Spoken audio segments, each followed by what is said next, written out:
had opted to come down towards that south, towards Yasnar in the first place, so this area should have been fairly free. Unfortunate for us, one again.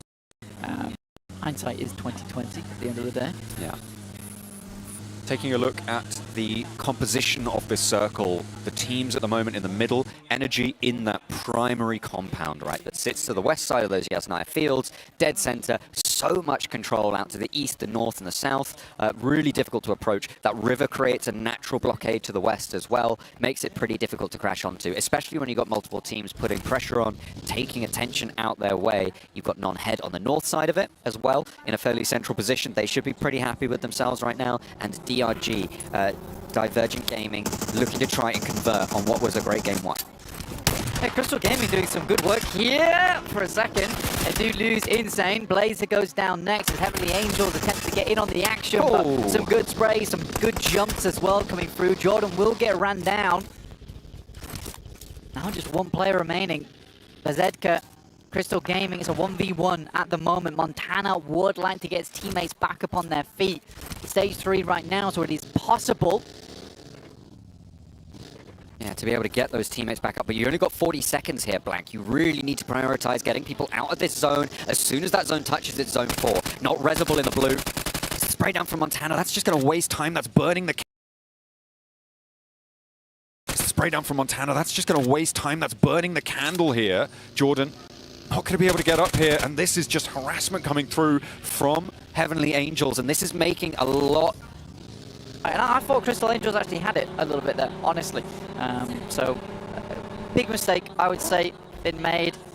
Again, hesitation really is the killer a lot of times here in PUBG Mobile. In the meantime, Circle moved over towards that western side, leaving a little bit of that western edge in. In the meantime, Defo Dark moving back across towards the Rozhok Bridge, but they will have to deal with Hellion in the near future. This circle does keep those bridges in as well, Blank. Moving to that Rozhok Bridge, that could be a 5th place play right there for Defo Dark with the reduced numbers of players that they've got available as well. After their earlier scraps, they're only playing as 2 out on that western edge. It could potentially be one of the stronger spots for them in terms of point scoring potential for the rest of this match. However, a conflict, a challenge now for a really important compound as Upgrade have finally pulled the trigger on leaving Yasnaya. They've made it across the open with 2. They've still got 1 player in the back lines. Ramses still up in the main compound. To take, honestly. I think for Upgrade, they send some players out. Ramsey's still providing oversight. You really want this spot. And already, we have a good setup in place. The smokes are dissipating, though, which is the only difficulty, but they are slowly gaining ground. Closet and Triple S looking to pull out the nades now. I think you do need to start throwing these bad boys. A strong one sent through now. Molodoi does need to reposition. Great Molotov goes through though and gets Claus out of position. If they get that knock, it's huge. Excellent spray down there. The sweep out wide comes on through. That comes from Runzen. And another tickle of damage, another nade as well. This could be good for Buzz, but it bounces off the window, goes outside here, and there's another shutdown across the way as well as Triple S is super, super low now. Has to hit the deck and go for the heal because there is an approaching pressure from Upgrade. Runzen straight on in for the fight. Triple S goes down, doesn't know which way to look. 2 doors to control, and none of them going to work out for him. Upgrade with a clean take. Now, can they get this regroup? Move the players back on in, all 4 players alive, and they take the compound. Yeah, incredibly smart as well. Honestly, Upgrade has impressed me so much so far over only 2 matches. Well, 3 matches if you count the rehost. But honestly, the fact that it kept Ramses in the back line there meant that they could hold this aggressive angle over on the eastern side before they started to push up. Great setup, like I said, with the Molotovs, with the smokes, placing players out of position. But this is a spot that they really want to hold on to. In the meantime, Energy do move up, and they will find Buzz in the process. Again, I think Buzz has to get this far up in the first place to find those knocks, to find those pushes. But at this point, if I'm Upgrade, I'm looking to pull back off this compound. I don't think it's the best place to be, but that ridge line that sits behind it, fantastic. Now they know the majority of the northeast side is clear. It's a little bit of a worry as well that you could potentially be picked off from the south, from those fields, but NRG have control over that area, and that soft pressure that exists all over that eastern side is stopping teams from moving up. Teams like, you've got Divergent Gaming on that south side, right, as well, as Danger Esports, all looking to try and move around that area, but there is just no way that they can do that under the purview of NRG. That gives Upgrade a lot more safety to do what you've just described. Exactly. I mean, for NRG, they clear that southeast portion. Upgrade, by happenstance of being in Yasnaya early, they've already cleared out the northeast side of the field. So yeah, a lot of area on the eastern edge of the map already completely removed from play. In the meantime, we have F5 currently coming against Hellion, who are in the warehouse. There's a nade towards the back, does tag. This is an uncomfortable fight. Both teams know they have to leave in the near future as the circle starts to close in. Overall, the high ground advantage does go through to Hellion, just with those buildings to play off the back of. We'll see how they pan this one out, because honestly, there is a world where Hellion just straight up gets towards the circle early, but DRG is holding that angle. I mean, there's a lot of trees to get around in the first place, goodness me. But in order to create cover in front of them, right, and Hellion can establish that line, that is one hell of a smoke train. You don't know which way they're coming from, but that is a huge investment of resources into a stage 5 circle. We'll see if that comes back to bite them, or if they can supply off of the death crates that they're hoping to pick up here. Wozto will go low. That rock now getting bombarded out, but the players have made their way across, and it is Danger Esports to find their way up to the wall. Finally, there's an answer, and 2 of them go down. Health bars are starting to drain, and all the way at the back line, Dynamo's the only response. 3 players now have fallen, and it's all up to Senator. DRG not going to let this one slide. Senator around the broken wall will have 1 player go down before him, but has to try and scramble to stay alive. The last survivor for Danger Esports as DRG sent them packing. Good hold from DRG, honestly, but about 15 grenades invested there, by the way. It was pretty insane. I think you could have waited for the vehicle sounds to come up before you started tossing them, especially because they were cooking them so long that they were going to prime instantly. I think at that point you just toss in like almost a minefield where you don't cook the grenades at all and you just toss them into the smoke, and that can catch players off guard quite frequently, or at least slow down that push. But for DRG, either way, they do an excellent job at rebutting Senator and the rest of Danger Esports. But again, only player with still a few grenades on hand is Dynamo, but I imagine that they're being shared out between the team. Lil X moving up on that northwest side. This is that gas station that I talked about earlier. Ake Cyber not allowing them to have too much fun over here. Neither are Upgrade. No, it's a difficult place to move around. Okay, Cyber, though, only with 2 players, could maybe have a little bit of difficulty in holding all of this out on their own. Luckily, they've got that sideswipe angle, as you say, from Upgrade and from Montana, who actually did just get taken down there on the riverbank. And that is Hellion making a nuisance of themselves, the rapscallions that they are, down towards the south edge. And that will be able to pick up another point as well from Groza. There's just 1 player now remains from IntX Little Gaming. Yeah, just Pobeda, 77. On his lonesome. Hellion actually have a large amount of space to work with on this western side, and this is quite tumultuous ground as well, so it's pretty good when it comes to holding teams out. Cool. I will say, you know, overall I've been very impressed by these Uzbekistan teams. Yeah. For the fact that quite a few of them are unknown on that global scene, they have been playing extremely well. I have seen some more prestigious qualifiers go a lot worse than this. Oh, yeah. Sometimes you wonder what they are thinking. But this time around, it's nice, it's chill. We're getting some little standouts here. 2 players from Upgrade tried to get a little bit bold there. Buzz does get cut down, and they are trying to move up to get this res. Ooh, very, very heavy hit there over towards Buzz, and that's the flush coming through. That is really nasty stuff. And losing a player for Upgrade at such a pivotal moment when they have to go for this road crossing in a couple of seconds is really, really unfortunate. Energy just pushing them away from that high ground angle. You can see how this compound is talked about as such a strong position out on the west side of Yas Fields. Yeah, honestly, it's a tough play, but in my opinion, you wrap down towards the eastern side and you play up on the lip just behind NRG's compound towards the road. not ideal, but then you could potentially try and work the southern edge of the circle and move in there. But again, if Upgrade want to prioritize eliminations, try and take out Hellion, try to take down the final player from Ake Cyber, that is also a respectable decision. You know, heading over towards NIG side on the lip, that's where they can survive a little bit longer. But this is how you eke out every little morsel of points out of this game. Okay.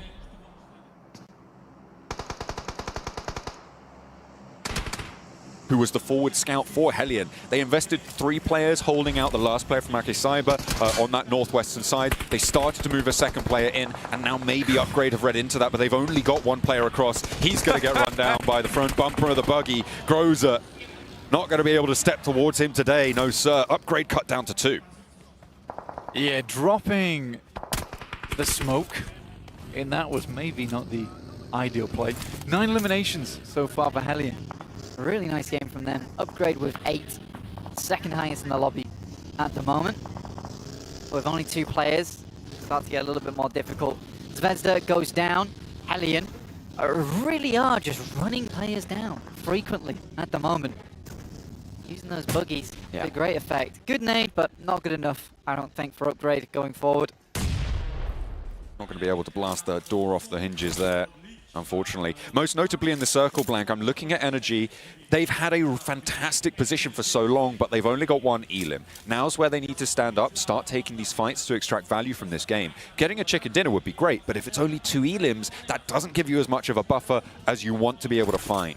Upgrade, they're out for blood here, though. They've already found 8 elims, so already a good result for them, and a top 4 guaranteed. If they can take a player down with from Hellion with them, they're going to be happy with this one. Ramses, though, not going to be so lucky. Up in smoke goes his vehicle, and he's soon to follow. Yeah, it's late. It's really late to make this play. Upgrade down to 1 player now. Ruzen finding 2, though, is pretty massive. I think he desperately wants these flushes, though. If he can get the tally up to 10, the ideal. Has to move through the field. Great spray, not enough. Extremely low HP, and Energy continues to pepper him through the smoke. A nade goes out. It's a desperate one, but both players are fairly low. I don't think either are going to drop. Falcon had 9 rounds left in that magazine. Just a little bit further, he might have been able to catch the reload, get across. A low HP Groza was going for that heal, but as it stands now, Hellion are up to 12 elims. They've got the outside angle on towards Energy. They are in a prime spot here to take this one home. However, Divergent Gaming, the masters of subtlety, late game insurgency, they'll find on that south edge. I mean, to be honest with you, NRG really don't have too much of an answer into this game. This is a uphill fight for them from this compound, and although it's provided them safety for the majority part of the game, this might be quite the low pointer. If they go down in 3rd, which is, you know what, somewhat likely, considering I reckon that Hellion's going to likely play on this north. Down towards the south. I think this is the likely scenario that NRG is the first to fall out of these 3 teams. And with only that 1 elim point, it's not as good as they were hoping for. Now, Divergent Gaming have taken a lot of this south side of the hill. Hellion a little bit more hesitant to try and go for this conflict. As soon as they pull the trigger on taking that fight with DRG, though, you do allow Energy to move out of this compound, right? Because you're preoccupied, you have a lot less pressure. So you don't want to be fighting across on these 2 teams on that western edge. This is where inexperience could come into effect, because I think most experienced teams would opt to just hold, basically on either side. And it'd be a handshake, right? Yeah. That they would opt to not fight one another until NRG comes outside that compound. And I worry there with the way DRG as well as Hellion were playing is that they were kind of priming themselves to go up against one another. Luckily, they have actually made the right move. And again, this is why I am impressed by the Uzbekistan esports at the moment, because this is a high-level play, to be honest with you, to go for this. Now, NRG gets thrown a little bit of a bone down towards that eastern side, but I still think that time's going to get rough for them now. They have to remove themselves from the compounds, in which case both Hellion and DRG, Divergent Gaming, should be taking shots. You can see they're just getting trapped in the corner there with Daggy and Gagash trapped on the inside. Azik has that off angle. You can see behind the tree in the distance for Hellion Gaming.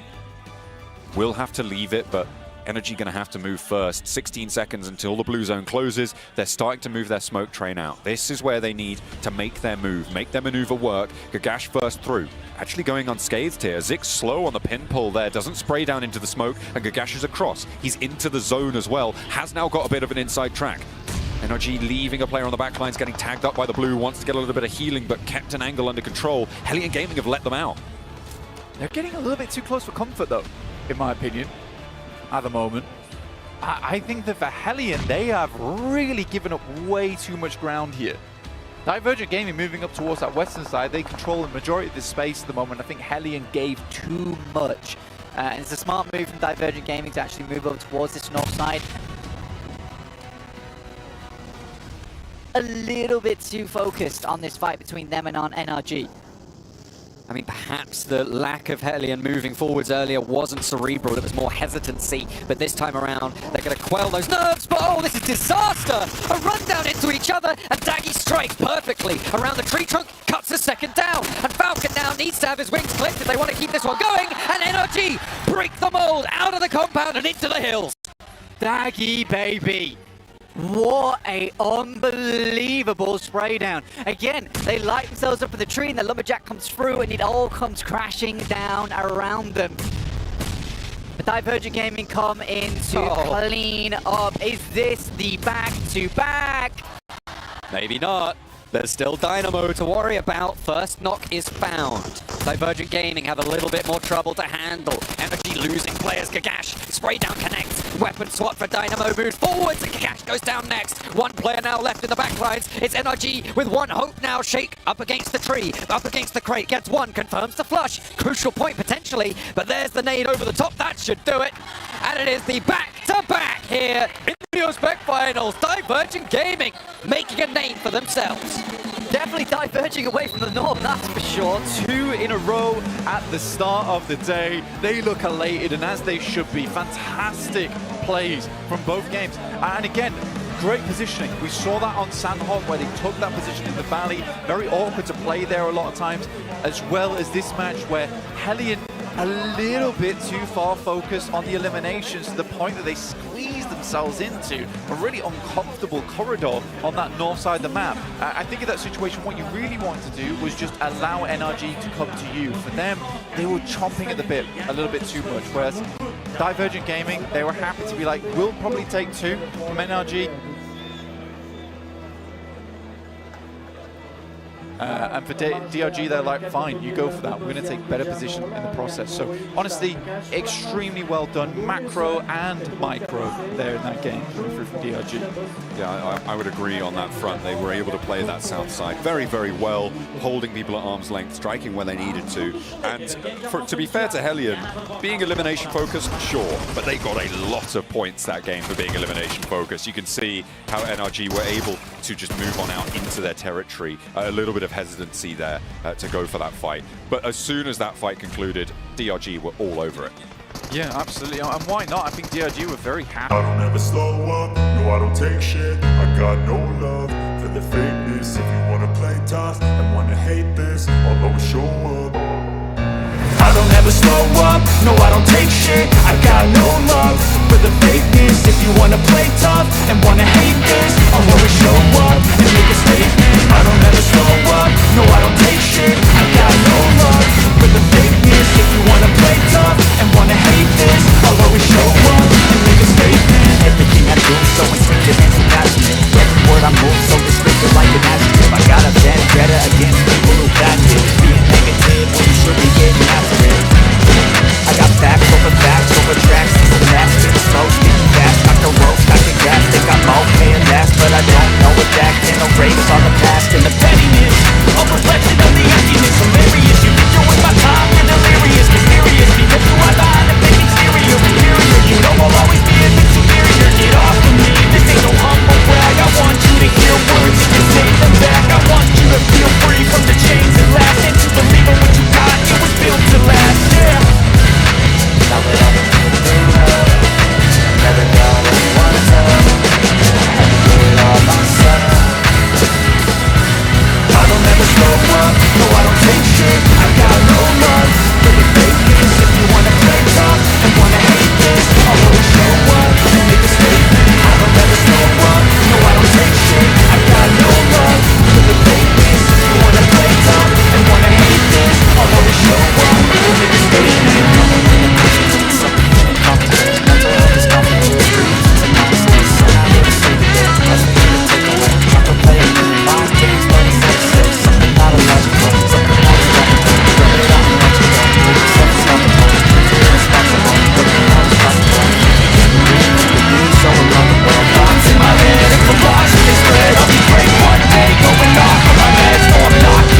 No, I'm not giving in, I will make it to the top, taking on, even when I gotta make it. I'm saving every day to taste it, I'm patient, but my mind, it can only take it. I'm chasing the dream that I never ever made, the fading, my kingdom, give and take it.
Joyingizga o'tirishingizdan oldin sizni so'ramoqchi, qo'llab-quvvatlagan o'rtoqlaringiz, ota-onalaringizga nima deyish xohlardingiz?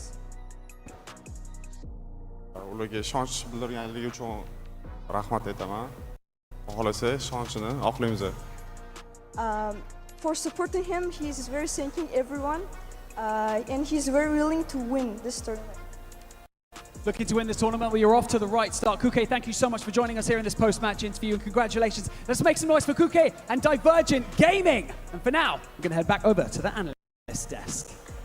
Rahmat kattakon sizga. Well, thank you, Barney. I mean, what can we say about DRG? What a performance. Back to back, I was not expecting that on day one. We were saying like, oh, you got only 6 games, be careful. They're like, only? 2 wins. We can do it. Go. I think they were still hesitant in some parts of this game we're going to be talking about later, but they understood, okay, when we are aggressive, when we show willingness to control these late game circle finishes zones, we just obliterate everyone, and I feel like that's going to bleed into now our last 4 matches of the day. Yeah, and I mean, for me, right off the bat, something I had to have to mention, Helium. I was talking about how I wanted to see some of those teams that were kind of slow at the start being able to rebound. They were able to do just that, but I want to take a look at the MVP of the first Aaron Gill here on the Uzbekistan Open Qualifier Finals, because I don't know. I think I have an idea. If it's not... Oh, it's actually not. It's Pobeda. I thought it was going to be none other than Daggy Baby with what he was able to do to Helium Gaming. Actually, they were involved in quite a lot of fights in the northern side, especially near that bridge location, so a lot of gatekeeping was happening, and Pobeda's like, just come my way and I will get 3 points, thank you very much. And I don't know if he was saying that in particular, but definitely getting a lot of those eliminations. So yeah, definitely a lot more styling in this game, but still getting points that could put you up in that top 5 position you want to be at the end of today. There he is. Okay, I knew he was going to be somewhere here. Wait, he gets to be the #1 top players, but not MVP? He's second. Disappointing. Same. Melody, though, being able to back it up once again for Upgrade. Upgrade, I did enjoy some of the stuff that I was seeing from them in regards to being aggressive, and Melody there with 5 eliminations. Yeah, Molodoi definitely doing a lot of heavy lifting in that fight. The nades, right? They have nades they were using in that fight versus, I don't remember the team name, but there was a team they were pushing on earlier in that compound northeast. And that utility was used so damn efficiently that they just cleared the position when Ramses actually was still scouting in the backside. So they're like, 3 players, it's more than enough for this breach, and it clearly was at the end.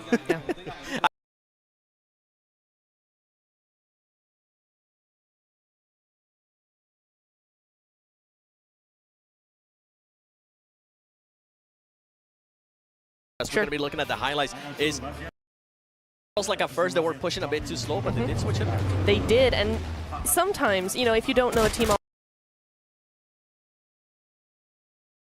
that momentum, right? They're so slow. Oh my God, pick it up. No, but the other thing is that sometimes that's exactly what you're supposed to do. You can keep it quiet, keep to yourself, keep together, just watch, and then that makes you ready when that moment comes to switch it on and go full send. I would disagree a little bit. I do think they were too slow and that was not the right approach, but they did switch it up after, like, oh, we were maybe a bit too slow, we need to now be reactive to the teams against us. And that's a big pivot, right? A lot of teams, I think, would just, oh, we play passive, we have to commit and play passive the entire late game. No, they're like, oh, we maybe did a little bit of a mistake, let's switch it up, start actually just blasting teams all around us. And clearly, as we saw here, Neb, it worked out greatly because that's their second win, and that playstyle is very very efficient. Yeah, it is, absolutely. It was working very, very well for them, for sure. And then, I mean, for Helium, we got a chance to see some of their plays right here, being able to take on Upgrade. I thought they were actually going to end up losing this fight, but they were able to rebound great after it. They were, and again, it's that thing of having that mobility that you're able to work with. I mean, this is less than mobile. They crash the cars, and then this happens because Daggy Baby going all out here, 1v3 so easily. I mean, Daggy Baby, Daggy Man! He became a man in that fight, oh my god, he made it happen. He's no longer Daggy Boy. No, that's not, that was his old Daggy Boy, okay? Yeah. But no, so definitely really interesting plays in this one. And again, this has been the first Orangle. We had some hot drops happening, right, which gets me excited for the second one where everyone should be like chill, not fighting early, and we should be good to go. You think they're not going to fight? You think they're going to be chill? No, they're going to fight. They're going to fight, yeah. I'm just bringing up hypotheticals. To be honest, I do hope they kind of, if they do end up going for the hot drop, if they see that it's not going out well for them, you know what, just back off. Don't do it.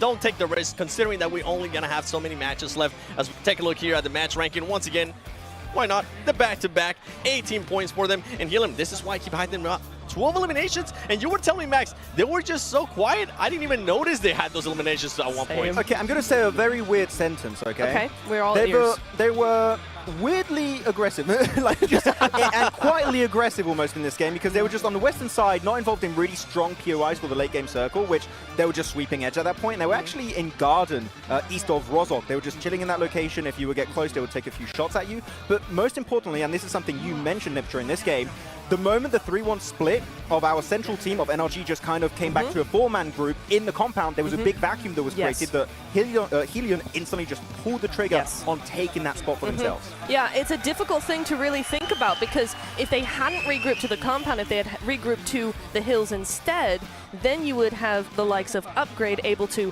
fill that vacuum of the compound. So it's a really difficult spot to be put in, you're right. But they went for the lesser of two evils, and unfortunately for them, Helium were just able to sweep in, as you said. Yeah, and then they're just able to take fights also versus Upgrade, stop that rotation from happening, a few stragglers happening on the northern side.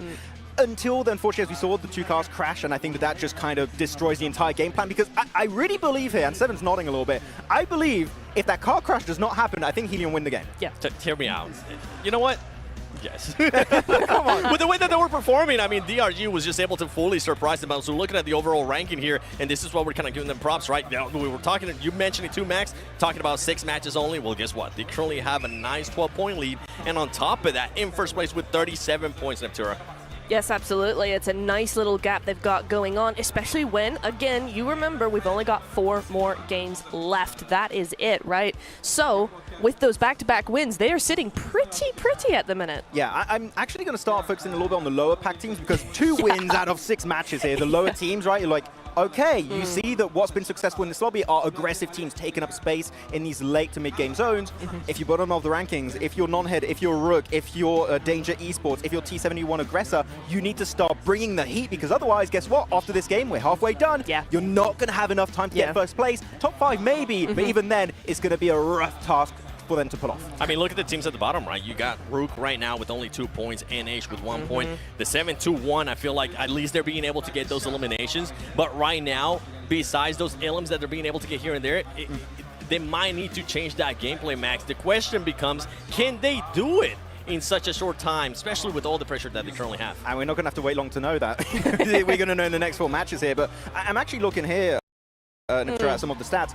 A lot of the bottom teams, very low placement points, a lot of bubbles happening there. I think that's an issue of hot drops that hopefully that might be resolved, because one Orangle is already done and dusted. Yep, hopefully that is the case indeed. You know, they got all the jitters out, now they know what's going on, but what do we have on our screen, Seven? It's none other than BYD is the #1 NEV producer in the world. As part of the PUBG Mobile Global Open, and BYD is proud to be the event sponsor. To learn more about BYD models and the flexible financing, make sure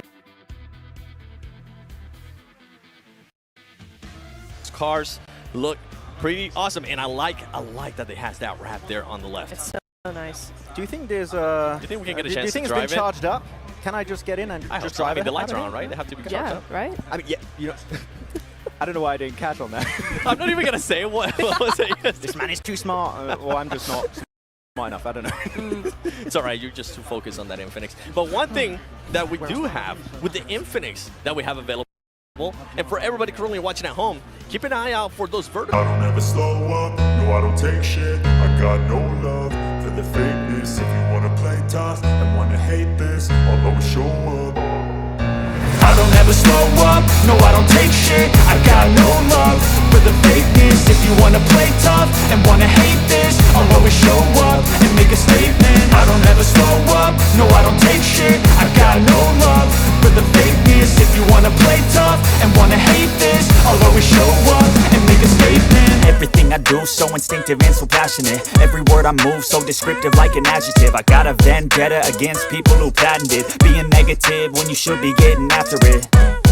I got facts over tracks, this and that. Spitting slow, spitting fast, I could roast, I could gas. Think I'm okay at last, but I don't know if that can erase all the past. And the pettiness, a reflection of the emptiness. Hilarious, you think you're worth my time, you're delirious. Mysterious, because you hide behind a fake exterior. Inferior, you know I'll always be a bit superior. Get off of me, this ain't no humble brag. I want you to hear words, you can say them back. I want you to feel free from the chains at last, and to believe in what you got, it was built to last, yeah.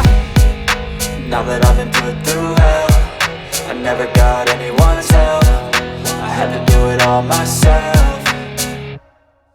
I don't ever slow up, no I don't take shit. I got no love for the fakeness. If you wanna play tough and wanna hate this, I'll always show up and make a statement. I don't ever slow up, no I don't take shit. I got no love for the fakeness. If you wanna play tough and wanna hate this, I'll always show up and make a statement. Gonna learn the consequence of being incompetent. Mental health is confidence, dreams and some honestness. I'm not here to save the day, that's for you to take away. I could play a million mind games, but instead I say something not illogical, something that is topical. Rub it on and watch it go, make yourself unstoppable. Dreams are irresponsible, but they're always possible. If you just believe, you could be so remarkable. Thoughts in my head, a collage and they spread. I'll be great one day, going off of my meds. No, I'm not giving up, no, I'm not giving in. I will make it to the top, taking off in the wind. I gotta make it, I'm saving every day to taste it. I'm patient, but my mind, it can hardly take it. I'm chasing a dream that I've had for several ages. A vacant, modern kingdom for the taking.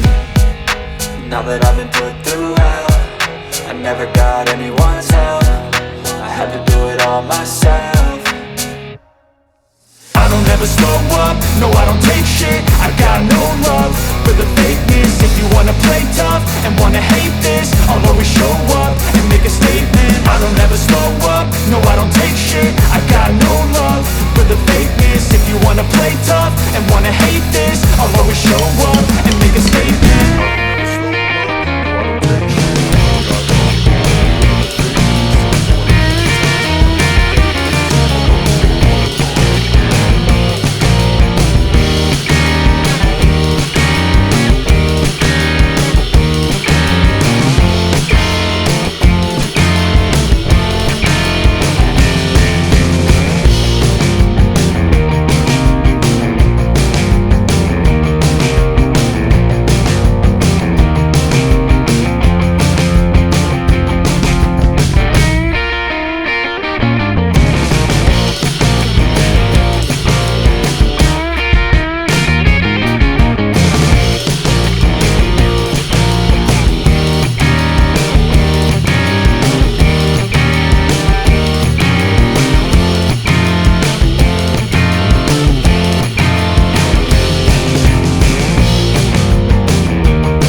Because otherwise, I could potentially be biased. Let's hold up our map stream for the players. Yes, exactly. That would be a great idea. We're not going to do that, actually. I'm doing it right now. That's a lie. That's a lie. Happened. It's a big lie. It's a big lie. Already... It's a big lie. It's a big lie. Oh. But Seven is right. Honestly, I do quite like the fact that he brought that up about Crystal Gaming because they're not a terrible team. Honestly, they're not a terrible team.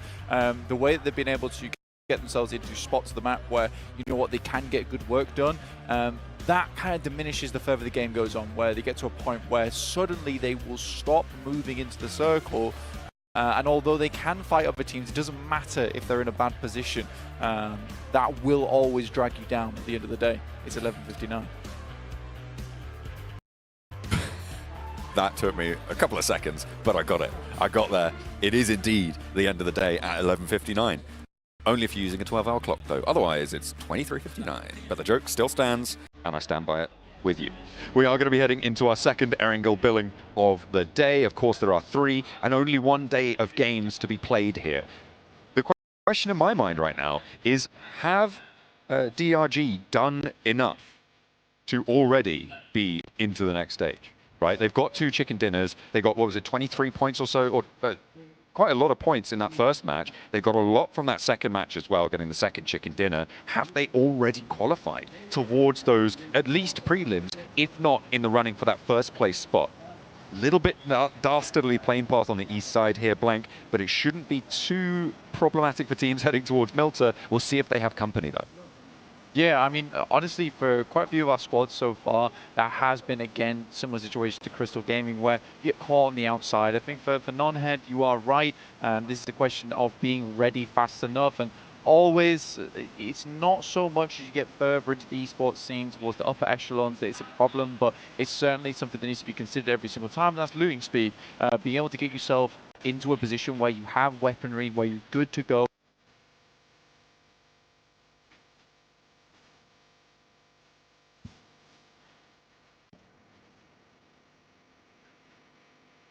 Yeah, we'll have to see if that changes, if that rotation is altered at all into this match. And seems like a similar crop of teams going to be heading out towards military base. You've got Zero Max Gaming over in Novo, playing for that east side bridge. Rook on a Milta split right now. No Head Gaming on that farm area. Over on the west edge, you've got Danger Esports as well, all the way out to the west side. It looks like they're going to be heading all the way out towards Primorsk, or trying to get across as far as they can. Circle on the northwest, fairly chilled out Circle, all things considered. Yeah, Duffer Dark over towards Primorsk. We've got Danger Esports towards Pachinki. Ah, yes, sorry. Hake Cyber on a big split at the moment. Non-Head seeming to change their position quite frequently, from Sandhawk now to Erangel as well, heading over towards Farm, instead of starting over towards Pier. We do get a fairly central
brutal side starts to make an appearance.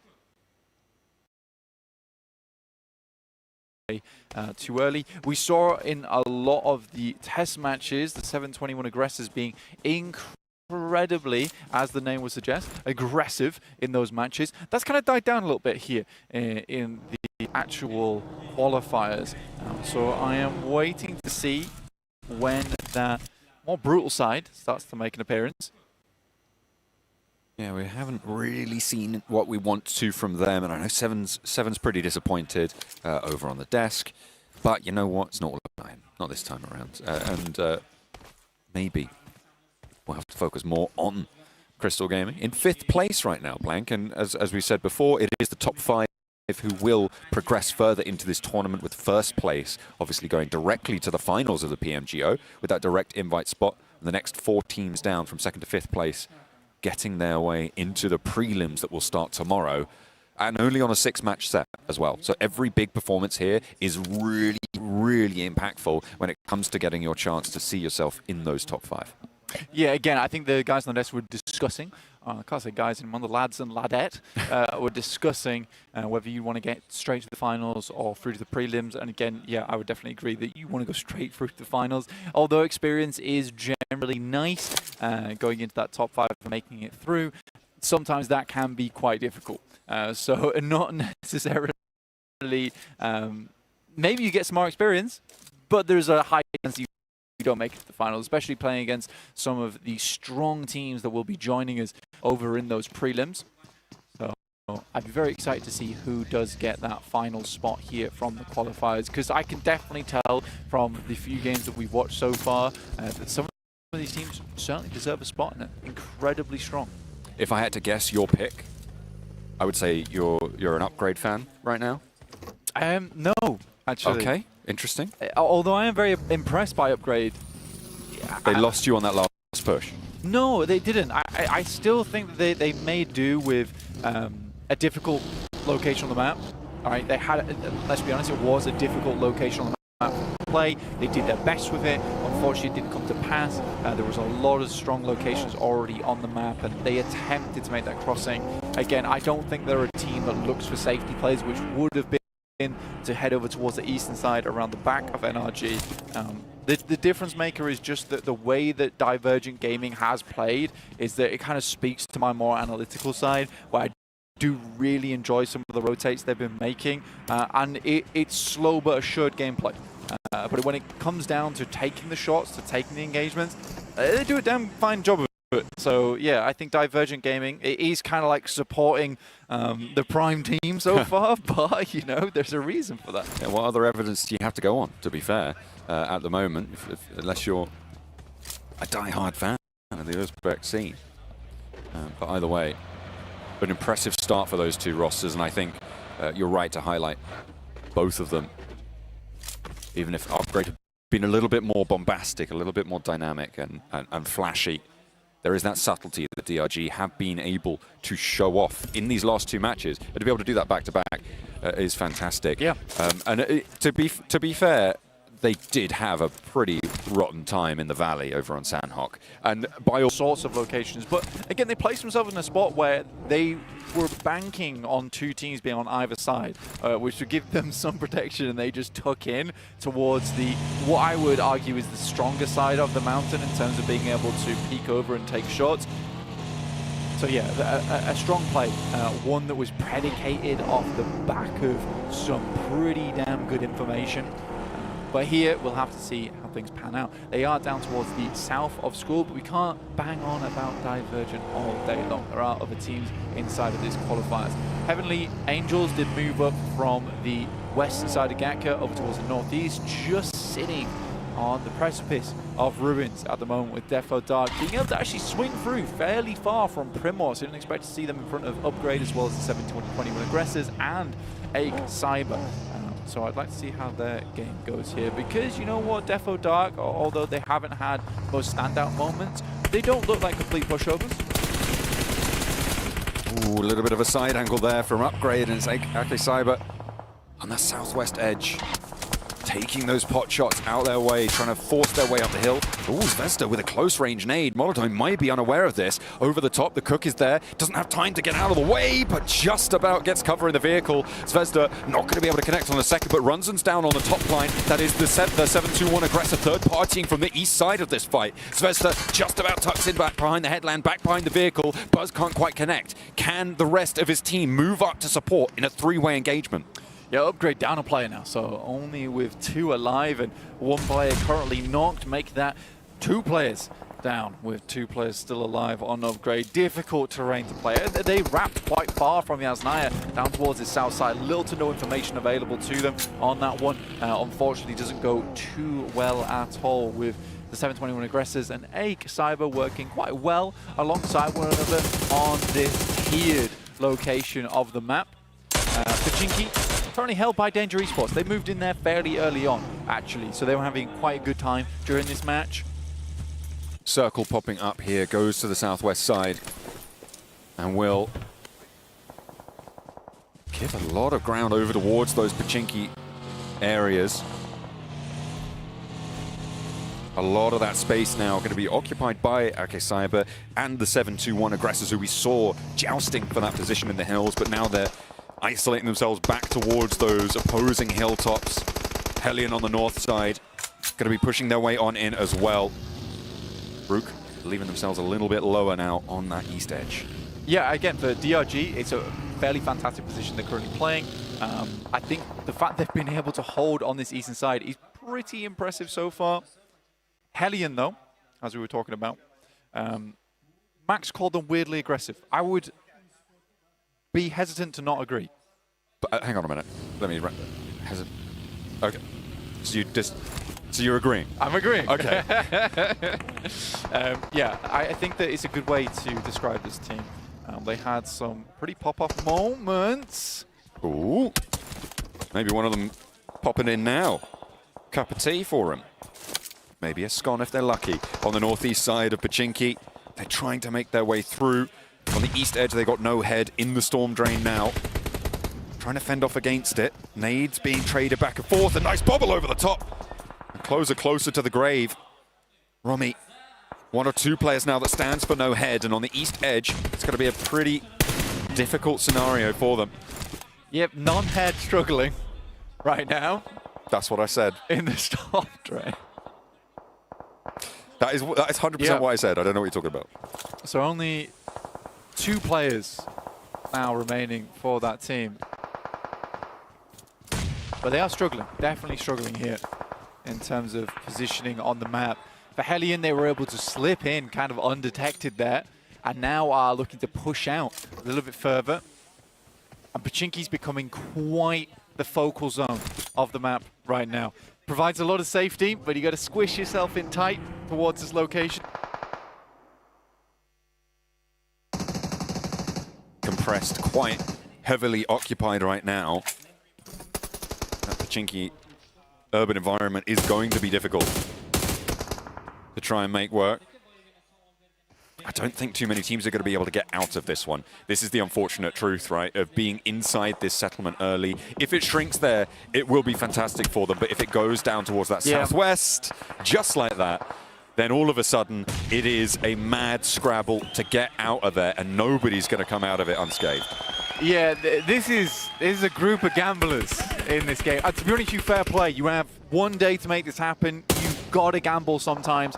So a fair few teams decided to try and go for Pachinki. The 721 aggressors going to be extremely happy about this one. But this is a dangerous circle. Not only because a lot of teams now have to leave quickly, and I like this approach from Hellion. If you were watching the map stream, good on you, first of all. But second of all, but this circle is extremely difficult because there's a lot of split down towards the fielded region on this south side with a huge amount of high ground to be working with. This is kind of mini Everest on this side of the map, so we'll see how the 721 aggressors figure this one out. This is really rubbish for so many teams. And you saw that Intexlil Gaming were rotating down their west side. Akesai were able to cut across them with some heavy fire. Only one player going down, though, and now Intexlil Gaming have that slice on the southwest edge. Enigma getting spotted as well again, and that's not going to last. So only 2 players now actually playing on that area. DRG have managed to make their way into the hills. They only have 2 players, though, and T721 aggressors are still going to be holding nice and central, nice and high up on this ground. Hellion. Okay. Slowed down on that rotate that you were praising them for, but they still... Falcon can get back up, and F5 team not looking super hot right now. Again, this is great, honestly. I think when you look at Hellion, they take advantage of everything that makes a part of their kit. And as Max suggested, you know, this is a weirdly aggressive team, but this is kind of the aggressive plays you want to see out of a squad that's fairly confident in their capability. Yes, this is not going to be the easiest rotation in the world, but if they can pull it off, then it gives them a strong sitting into the rest of the game. And it has done. Taking down F5 team, no easy task, with them already setting themselves up towards this southern side of the map very early on. The fact that Hellion is able to squeeze themselves in is a hell of a result. And 6 elims from Groza, who, as Max keeps on saying, this weirdly aggressive team, they're making it work. He just says it all the time. You can't stop him. There he said it again. I hear him. I hear him over there. Goodness me. He said it once. That's what's happened. But yeah, I would say that they have made it work on that rotate. I liked it. They're up to 6 elims. 6 points on a match is a great result when you're looking for top 5. And I'll keep banging on about this because it is so important to be getting to those top 5 positions. In fact, I would say it's the most important thing. Unfortunately, for none head, it is going to be a little bit harder now. Yeah, only 1 player remaining. It's almost over for that team. Divergent Gaming as well as Upgrade, 2 teams who are kind of racing towards the start of this match, down to 2 players apiece. Heavenly Gaming getting blasted by one other grenade down the hill, but giving it back just as good as they get. S1 losing Batman as well as Sakano. Oh dear. A self-nade came on through as well there. Batman very, very low. S1 just 1 player left standing. FaZe all the way in the back lines. No hope of getting this res. Surely not going to last too much longer here with Defo Dark waiting in the wings as well. Marsh, though, having to turn around and Heavenly Angel. Divergent Gaming as well as Upgrade, 2 teams who are kind of racing towards the start of this match, down to 2 players apiece. Heavenly Gaming getting blasted by one other grenade down the hill, but giving it back just as good as they get. S1 losing Batman as well as Sakano. Oh dear. A self-nade came on through as well there. Batman very, very low. S1 just 1 player left standing. FaZe all the way in the back lines. No hope of getting this res. Surely not going to last too much longer here with Defo Dark waiting in the wings as well. Marsh, though, having to turn around, and Heavenly Angels now have pressure from both sides as Ake Cyber, who have been holding out on the southwest side for a long time now, put Prekit punishable, but it was super vulnerable in that location. So I'm glad that it worked out for them, but maybe a little bit of a weakness for teams to exploit in the future. It seems like Closet just went down, so non-head in-game now. Only the 1 point on the first 3 matches. That's not where you want to be. We'll need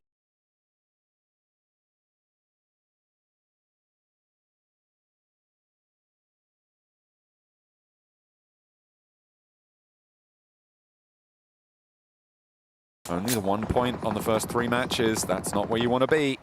We'll need a lot more from you. Energy, they've had to leave 1 behind, but they do get out of Pachinki. No mean feat in this circle. Mortal up to the task. Zvezda in the back there, healing up. Ake Cyber having a hell of a time versus the 721 aggressors. Now moving over towards Defo Dark. They took down the Heavenly Angels. They are just tearing wings off all the teams inside this lobby. They do back it up a little bit. 10 eliminations though. 90 minutes of the game. This is a fantastic result for them. A quick pick as well. Karimov goes down. There's a really nice pick up there, and that's going to slow the roll of Defo Dark. Meanwhile, in the center of the circle, though, Blank, the 721 aggressors getting rolled up on by none other than the weirdlessly aggressivist team in the circle. It is the Hellions. They're taking this high ground, and the 721 aggressors have nothing to say about it. It's a quick sweep. Again, I don't think that the 721 aggressors were expecting so much contest on this side of the map. Groza finds yet another, up to 7 elims alone. Wow. Why it's so dangerous just having even one Groza in the team, honestly. Now looking for even more. Oh, he's hungry for it. They have lost one. So they are playing as 3 up in this high ground, but now it's going to be Zero Max Gaming trying to push on up from that south side. Suxa is looking for a little bit of an outpost. You can see him there, much more on the low ground than Hellions right now, so quite safe for the time being. Next circle is going to pop in 15 seconds, and that will decide the dynamics of this fight to unfold between the last player, between Spidey from the 721 aggressor and Hellions on their 3 players atop the hill. Groza is on it today, dude. He is very much taking a lot of these teams head on. Looks over towards Zero Max Gaming, but finally is put down. It's up to his 2 teammates in Falcon as well as Azik. That spray down, you really want that one to go through. They've been giving this one to you. And it's an unopened gift coming through from Falcon. Zero Max Gaming, the backlines don't have the angles right now to actually put pressure onto this high ground from Falcon. That is the thing that is keeping him alive in this scenario. They're trying to nade out towards the team because they've already sent Azik down towards Groza to get this res. The nade's not quite connecting for Zero Max Gaming, and the res is in. But can they now exfiltrate from that low ground position? They need to get away from this one. Groza already strafing away. Did he get caught by that? No, he's safe. He's healed up as well. It's kind of a miracle that he gets back on his feet, honestly. That's a good nade. Suxa goes down. It's a little bit more, and Tillo as well as Flick a little bit far up. Groza once again pays for his sins against that team. Falcon from up on high looking for redemption for his squad, but in the meantime the 721 aggressors are slowly creeping their way over. Groundhog Day for Azik. Rolls down the hill in the buggy. Nades not quite connecting the Molotov to try and suppress the ridgeline. A nice pickup in Falcon now, finally striking from the Eagle's nest. And we'll be able to take one down, but it's just not quite sticking just yet. Zero Max Gaming, though, are having a hell of a time taking on the Hellions. They just can't get over the lip. Yeah, you know what Hellion have right now? They've got a know-me situation. When Groza goes down, I think you just got to leave him down. Oh, no. Or maybe I'm wrong in this instant. And he's pulling up tall here. Groza. Boss. Groza.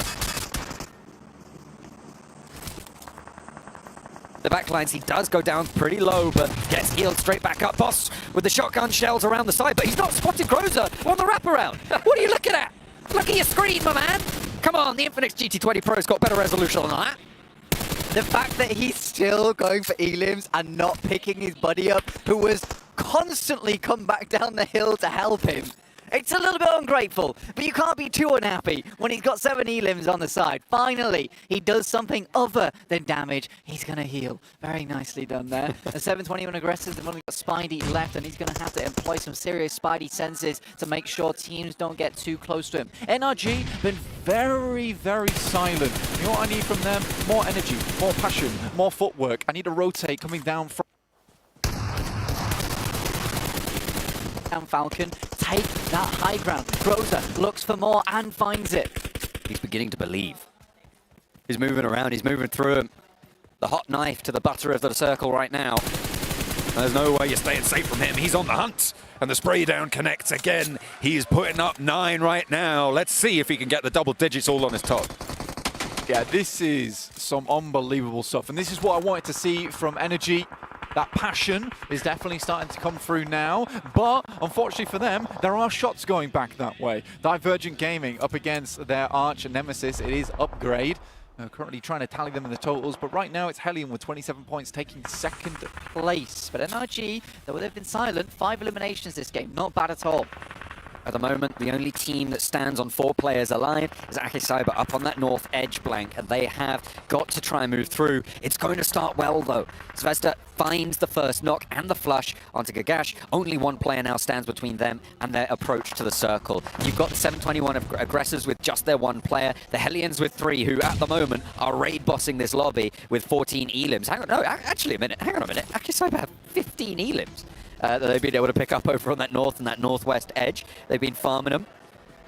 Playing the game for clips, content farm over on that north side. How have we not noticed that? That is incredible. They really are the admin of the server at the moment, which is nice to see.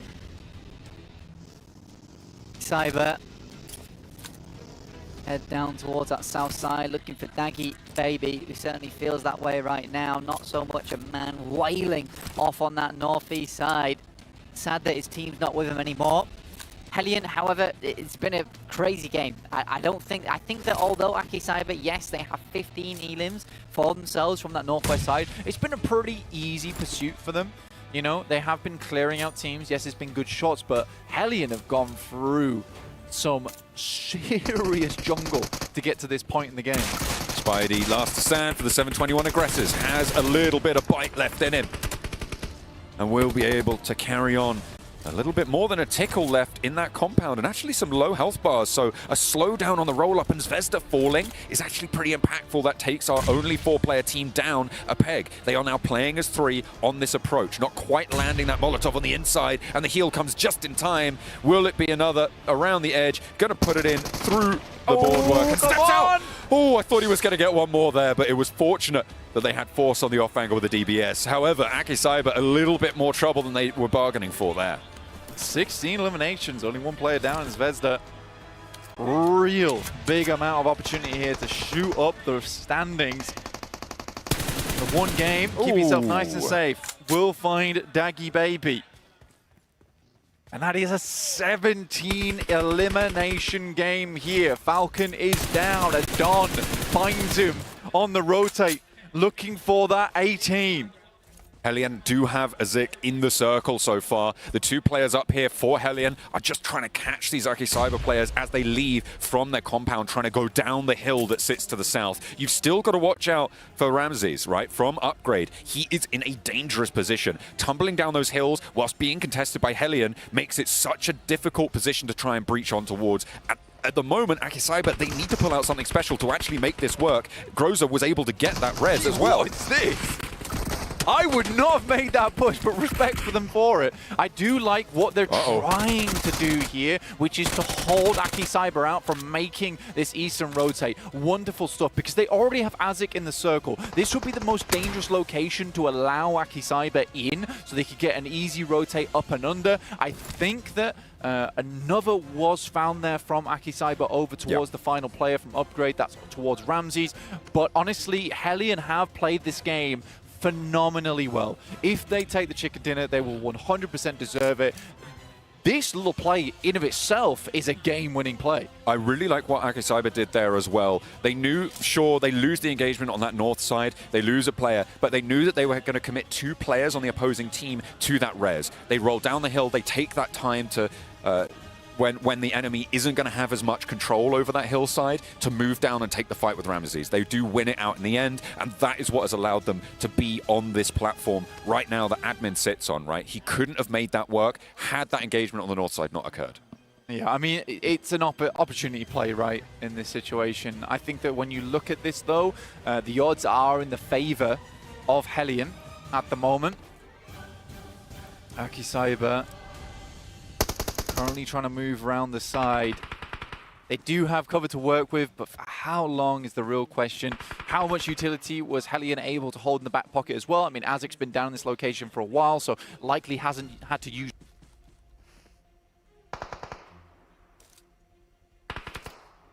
Don has managed to creep his way further down the hill, and it looks like Hellion may be slightly unaware of this. Only has 2 smokes right now. You can see Azik much more focused up the hill. Don making his way forwards now to a more central position. The rest of Hellion's trying to make their way. Falcon on high health, but Groza not so lucky. He's been in plenty of scrapes so far, has 9 elims on the game. He might be looking for the 10th here as admin goes down on the high ground and the blue zone pushes. That's going to envelop him, and no way that he's going to get rezzed here by Don on the low ground. Can't make his way back up, and that's another point added to the tally for Groza. He's on double digits, all on his lonesome. But in a 1 versus 3, it's Don the last to stand. Steps up, position revealed. Spray down from Falcon, has to hit the deck. And on the low ground, he wants the double ones on the board, but it's Falcon to take the final shot, and it's Hellions to roll up to the hillside and take everything that they want. Yeah, a wonderful game from Hellion. I think from start to finish there, from the rotation rounds at F5 team to take them out on the south side, and then clearing from that eastern side to that cut-off versus Enki Cyber when they wanted to head over towards that eastern edge. It was not an easy game for them whatsoever, but making it work like that.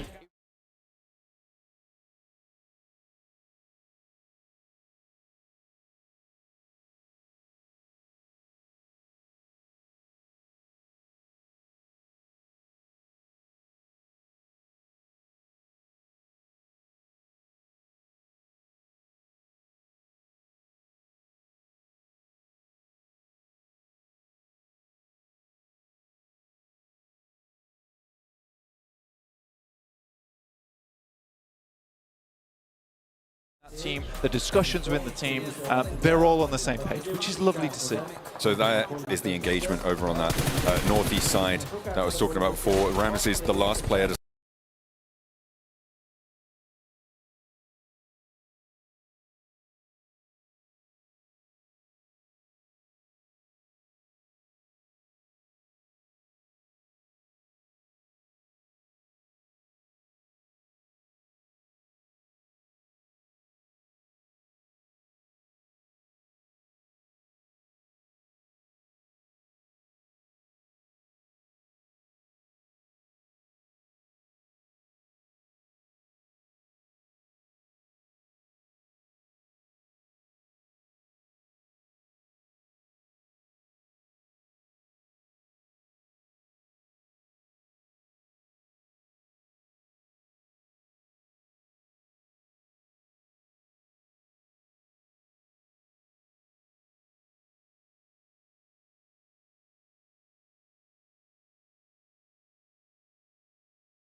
fight was taken, guess what? They can then transition to a ridge that is safe from everywhere except behind them where F5 Esport were. So every play they make is so methodical, so well thought out, that they can just play games like it seems easy, but no, it's actually from minute 1, the setup has already begun. I'm with you guys. I'm impressed with what Hellions being able to do with those back-to-back games now with high eliminations. Another team, we're going to be talking about high eliminations, Aka Cyber. Yeah. I mean, they were impressive, Max.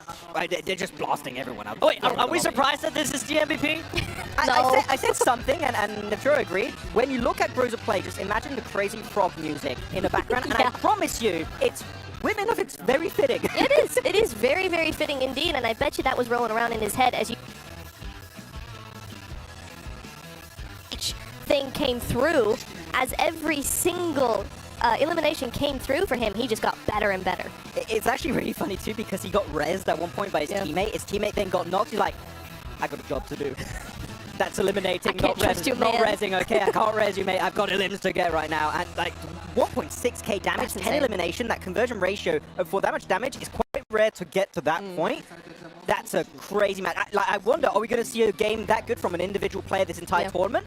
Maybe not, because that is a really, really good ratio. Wait until the Dock main and top, event. okay, cool. Yes! I looked at you, I knew exactly what you were talking about. Give me like, some. thinking Don't let me about hang that. in. Yeah, Doc. I mean, we'll have to wait. That's until main event, all right? We'll have to see what's going to happen with them. But I'm with you guys. Something that was impressive to me out of that graphic as well was the Groza, the damage, 22%. What's to the head? It was indeed, yeah. That's quite much bigger than we're used to seeing. Don't know. English is not my first language. Great. English isn't my first language, honestly. It's fine. No, but it was a lot that you're seeing there. He's really on top of those sprays and everything. I think the reason for that is because a lot of the fights you were taking were bridge fights, right, on the GP Yeah. hill. So the first thing you would see from a play coming your way is going to be the head, and that's going to what you're going to be hitting first. To me, what it shows is the impressive reaction speed at which he's playing under. Like he's playing in his head, zero ping. Zero ping gameplay from this guy. Now I'm waiting, Niptura. When are we going to have Groza? With a Groza, because that, like, he has to live up to his name now, and then he needs to get 20 limits. So. Yep. Honestly, he could do it though. The way we've seen him play, give him a Ridge and a Groza, he is good to go. Ake Cyber as well, doing very similar tactics in here. Both of these teams like that. Around. So it is a really, really good tactic that's working for multiple teams now. It will be interesting to see if we see maybe other teams start to pick up that strategy. Yeah, possibly. It could be cool to see, but Ake Cyber pretty much were not involved in a proper 4v4? team versus team like fight. It was a lot, oh, there's a fight happening. We're going to come in third party and sweep just everyone. And they eliminated so many teams on the West, like 4 teams like on the West. But that's again, crazy. Again, it's this sort of sleeper team mentality that is really taking everybody by surprise, because we hardly saw Ake on stream at all. And yet, here they are with that many eliminations, that good of a point difference, amount, whatever, and it's all while we were sleeping. And for me, We were I not mean, sleeping. Everybody else seemed to Groza be. was definitely not sleeping. Sure. 27 total points. Ake there being able to back it up to a 24. Max, I don't think I've ever seen a situation in Niptura where a team, first place team had 17 eliminations and second place team had 18 eliminations. They just completely fragged out. They're like, we are the lobby. There are no other 14 teams, it's just us 2 squads right now. But it's so top heavy that this creates a little bit of a different situation we have to talk about here, Nev, which is, sure, the top teams are popping off, they're getting so many points, they're looking great in that top 5 situation where you want to be by the end of today. But it's a sponge situation. Those bottom teams, they're just getting scraps by now, and you need to get a banger game in the last 3 matches if you want to catch up to these top squads. And don't forget, first place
got that the right way around. Let's take a look at more Erangel. Yes, let's. I think right now it's sort of an interesting one so far because we've had some serious contenders in these matches. And I think with Hellion as well as Aki Cyber getting the amount of eliminations they did, they are shooting themselves up the leaderboards in a big, big way, which is fantastic to see. But it does make some of these other teams a little bit scared because we have had some fearful squads inside this lobby who have been not so willing to get in on the action. I think Aki Cyber as well as Hellion are perfect examples of you got to take life into your own hands at this point. And if you want to take creation into your own hands, check out World of Wonders, where we even have the PMGO venue inside there. So if you want some custom games, some custom fun, make sure you head over there. And if you're a very creative person, make some awesome designs in there too, please, because we'd love to see your submissions. You never know, we could be seeing one of your maps in the future at one of these sorts of tournaments. It could be you.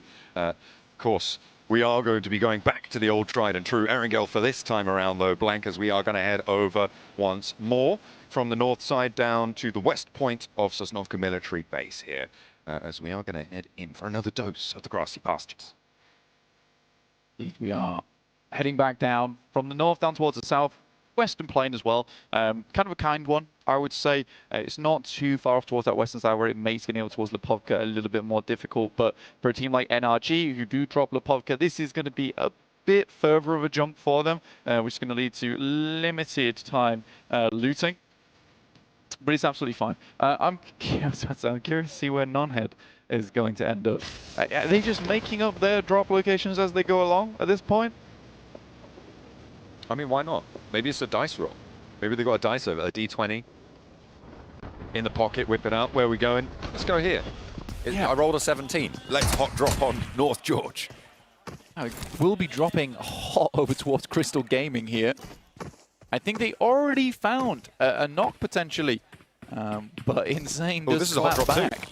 Zero Max Gaming, yeah, 2 hot drops happening at the same time. 3? But one of them is with two teams at once, dropping hot. Intex Little Gaming right now have got a hot drop going on with Energy, as well as on the north side. They've got a player to deal with from S1, so can't really refold in for the numbers. So it's great news that they've actually come up and already found that first elim against Energy. It puts them in a 3v3. If they can extract the player on the north, Pobeda, away from his engagement, then they can start to have a numbers advantage. But the weaponry, a little bit sparse here. Yeah, the funny thing to me is that really the only consequential team here is NRG, who are losing players. I mean, one player very, very low at the moment. Intex Little Gaming, like you said, currently up against them. Scorpion in hand, looking for the shots. Only 8 bullets left in the mag, though. Got that long barrel on the back line, though, and that's a little bit better. More bike on the pump action, but unfortunately, there is an answer immediately. As with the my boy got semi-auto shotgun. He's hitting him with the bolty in the close range, but yeah, in the back lines, Gagash has got that M249, managed to pick up more ammo for the Scorpion, but doesn't find the trade, unfortunately, and now it's just Face in the face of it. With a sliver of HP keeping NRG in this game, he's got to put the pressure on. He's got to move forwards. I think Pobeda did go down after all. 2 players down. Can't imagine they've got too much healing.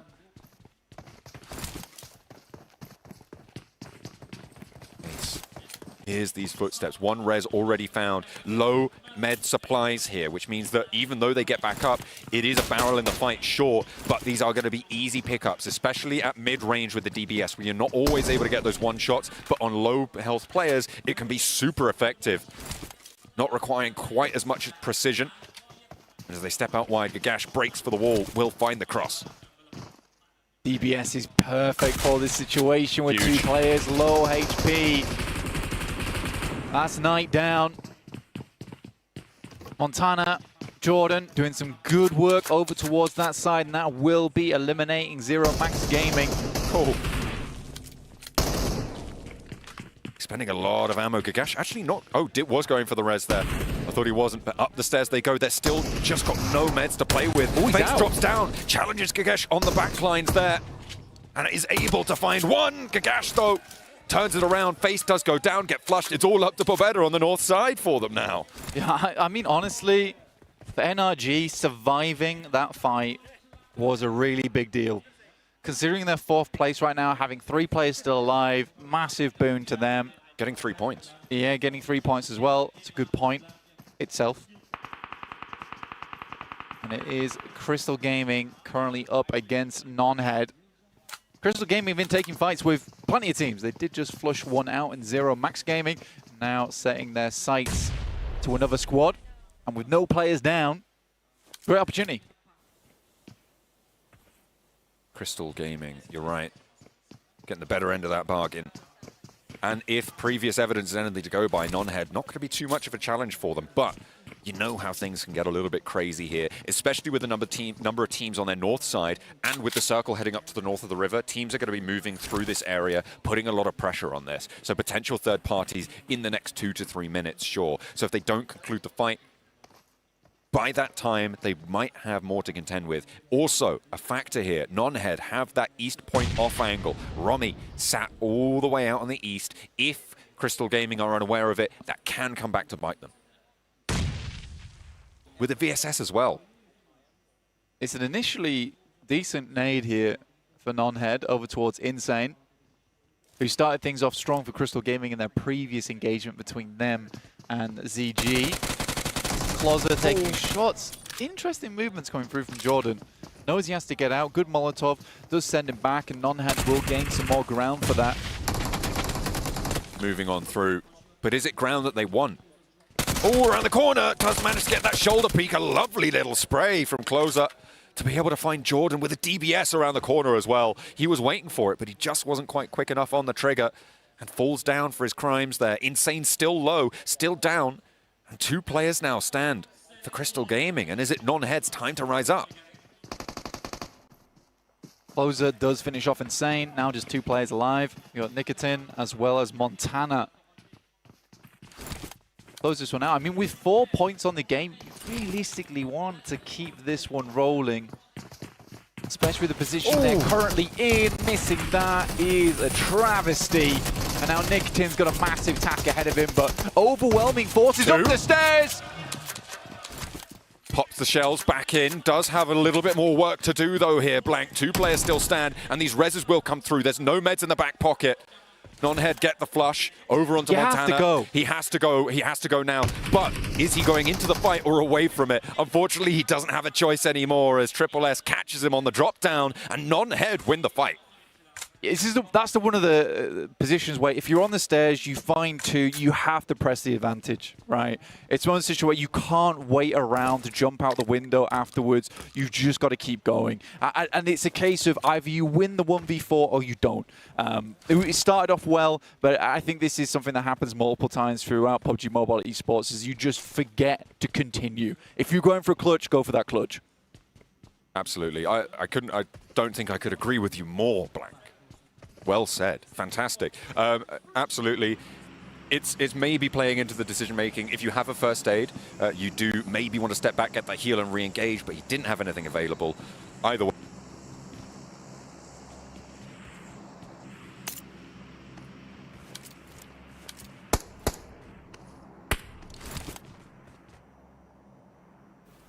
Welcome to the front of the main stage. I'm joined by Abdul Rahim. He is the coach from Helion Gaming. Did I say that right? Yeah. I did say that right, didn't I? Yes. The coach from Helion Gaming. And you know what? They're playing extremely well. I just want to talk to you a little bit about you as a coach and your team. Okay. How would you describe your team's play style? Firstly, they play aggressively first and second stage, and after first and second stage, they played and holding split like 2-2, 1-3, or 1-1 and 2, and they more calmly after third, first, fourth, and fifth stage. They play so slow because they wait when 2 teams fight between us. And we enjoying, like we joining, like a third party. Yeah, we're joining like a third party because it will be better for us when they're not focusing on us. Yeah, exactly. And we're trying to like, we don't like it started first, after third and fourth stage. We always waiting, we're always holding, and we're searching which team's fighting, and we're always checking kill feed. We're always checking kill feed.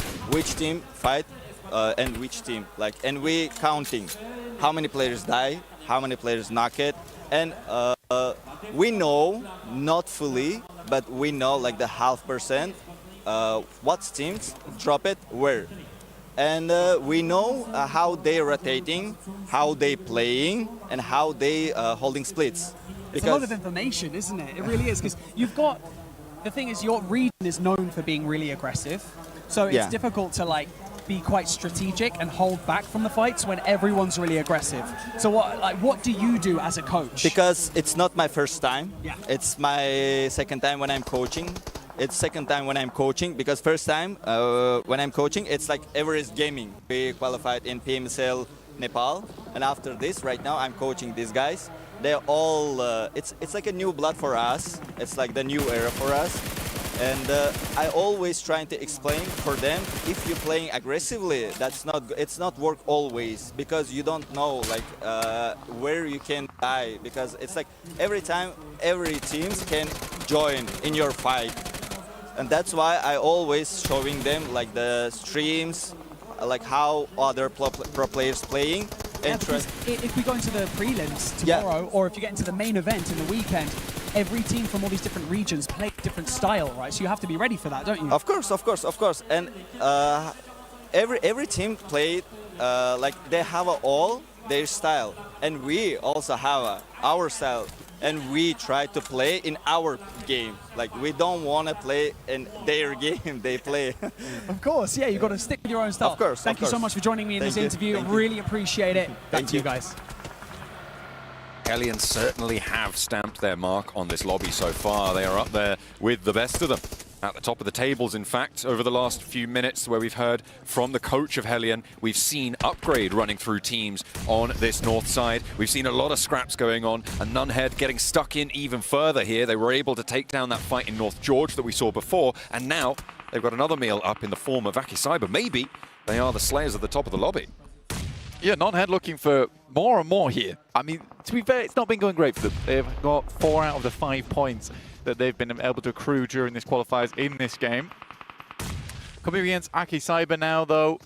Nades have been thrown in. Not sure how many they've got left. This is a good position, though, coming through from Spectre. Gets inside the window. This could be something that Aki Cyber is unsuspecting of. I think Force just saw him, though. Ooh, Zvezda managed to land the first with the pump action, but unfortunately the spray is a little bit stronger there. And there's an opening. With Don also down, still Nunhead in control of this, but you allow Aki Cyber too much leeway and they will get back in. The blue zone envelops, and that is going to put a hurry up on this one. I don't think they go for this res. Don might just be a lost cause here.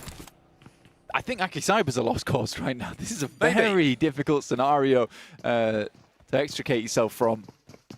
We'll see if they can untangle themselves from it, but a fantastic off-angle from Closer will take them out here. Now just admin left remaining. We can see if he's able to hit a control alt delete on this one. End whatever the process of what Nunhead is doing to them. There's still a minute to get to their own devices, though, as Nunhead turn around. They know that probably their return on investment of time will be better spent trying to get into this next part of the circle, and I think I would agree with them. Look at what Heavenly Angels are doing as well. They were maybe thinking about turning out. You're looking at it, great. They were maybe thinking about going out for a third party, but the hills have fallen silent for the time being. They'll want to rotate back over towards the north edge. Yeah, I will say that Heavenly Angels just took a small skirmish there with NRG. I do feel bad for NRG. Again, it's just a look at the draw really with Nunhead at the moment, isn't it? Where it's a case of, are they going to bother us on our drop spot? Changing drop spots all the time in tournaments, but again, this is what you're going to come up against sometimes. For NRG though, they sent one down towards the south towards Hellion and one over towards Heavenly Angels. Both players were decimated in the process, but at least Sheik was able to find themselves a position to play for a little bit longer. Here is Divergent Gaming, though. We're looking for a good game from them. Fairly central position in the Wizard Tower. A lot of open ground around them as well, which makes this a strong spot to play going forward. And it's in the next circles, so wonderful news for them. The Wizard Tower certainly giving you a lot of control over the teams looking to cross down towards the south. I think that for now, it's probably one of the stronger spots in the circle, but as it gets smaller, if it shrinks on that location, it starts to get a little bit more dangerous. Yeah. With the amount of hills that sit around it, you can play for cover. It becomes a very, very deadly death trap if you stay here too long. I wouldn't be too surprised to see them try and break out towards the east side, try and challenge the 721 aggressors, maybe try and take the fight there, because now non-head have rolled on up, and you'll see just how dangerous it is to sit in this tower. Yeah, being in the Wizard Tower, it's time for Fireball, Fireball, Fireball, because non-heads coming into the scenario, but they're dropping a Blizzard on their heads. And it is DRG having to come outside. Noisy will decimate them, pull them apart. They dropped a meteor on their heads, but in the process, there was collateral damage as Cuke as well as Dynamo did go down inside that engagement. The arcane power gives as good as it gets, and it extracts half of the team from DRG. Even though they get those 2 points on board, sure, but now they're decimated, as you say. That is the danger of this position. The 721 aggressors, they aren't going to have to worry about that rollout from DRG, and what that is also going to do is mean that the 721 aggressors' position to rotate up towards the north side is all the stronger, because first teams from the west will have to get through DRG, and it's unlikely now that DRG break out. Oh, I saw it. What do you see? Big old machine gun in the hands of Hellion, just picking themselves up. A loot crate there. I think Hellion are going to have a good game again, honestly.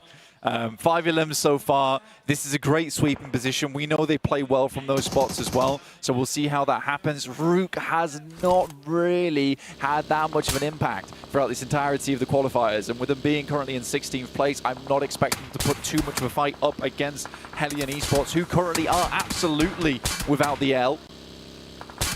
Yeah, but this being the 4th match of the day, Blank, they do not have many more opportunities to put points on the board here. Rook with 4 players, sure, and with experience on their side in the form of Mer. And 4 points. And 4 points only. It's well, 3 points actually. I think, yeah, they had 2 and then they got 1. They're up at 3 on this match. It's a really tricky spot for them to be in, right? Yeah. They have still got half their day remaining. Hard. I mean, it's interesting because we used to have it where the points at the start of the match were in the points column, and then you add on the elims. But this time, I'm pretty sure. You know what? I'm blaming whoever made this graphic. The points are already added in, so the elims do not get added on after the fact. It's not that I can't read. It's unreadable. Okay, yeah. No one could possibly understand that. You're right. Hellion up on that northwestern side. Will be able to take that spot. They've got the open ground ahead of them towards those hillsides. That building that sits ahead of them in a little bit of a divot gives a little bit of perspective on the surrounding area. But again, it's like that Wizard Tower. It can be a bit of a death trap. Yeah. Yeah, absolutely. It's tough to play a lot of times in this area of the map in particular. I think especially if you're on that northern side of the map as well, where Upgrade's currently playing, that tends to be quite a strong position towards that late game as long as you're able to hold on to it, but start moving towards that south side, you're going to have issues. Similar scenario if this moves up towards the north, so not really anyone's benefiting too much here. I think the 721 aggressors probably have the best time of it with a lot of ridges to play down that east side, which is going to give them a fantastic bit of cover, especially now that we're cutting off the majority of that southeast edge. I think the only really team that would want to try and go for that is Upgrade, but that was if they had 2 players and it was a desperation play. I think for Upgrade, they're much happier to play on this north side of the map. So the 721 aggressors have a massive playground to work with. It's a question whether they can be the big kids in the playground here and bully everyone else out. Absolutely. Will be a challenge for them. That should not be a regular scenario, by the way, but... That's not how that should go, but... Sometimes it does. Sometimes it does. I was bullied out the playground. Were you? No. I didn't believe you for a second. A man with a moustache like that. Nah, never been bullied. Whoa, whoa, whoa. He's never been put back in this place to be able to grow a moustache like that. Yeah, I turned into XQC for a second. dude, literally. I've never been bullied, literally. This was pre-mustache. It's insane. This was pre-stash. This was 7-year-old Blank, okay? You've had a mustache since you were 7, I can tell. Woo! That was a wild thing to say, by the way. Jesus. Oh, never thought I'd be accused of that on broadcast. That's insane. Max is hooting and hollering there over on the analyst there. We'll have to get them to break that one down as well. Where do I go from here? I don't know. To the barbers? I don't know.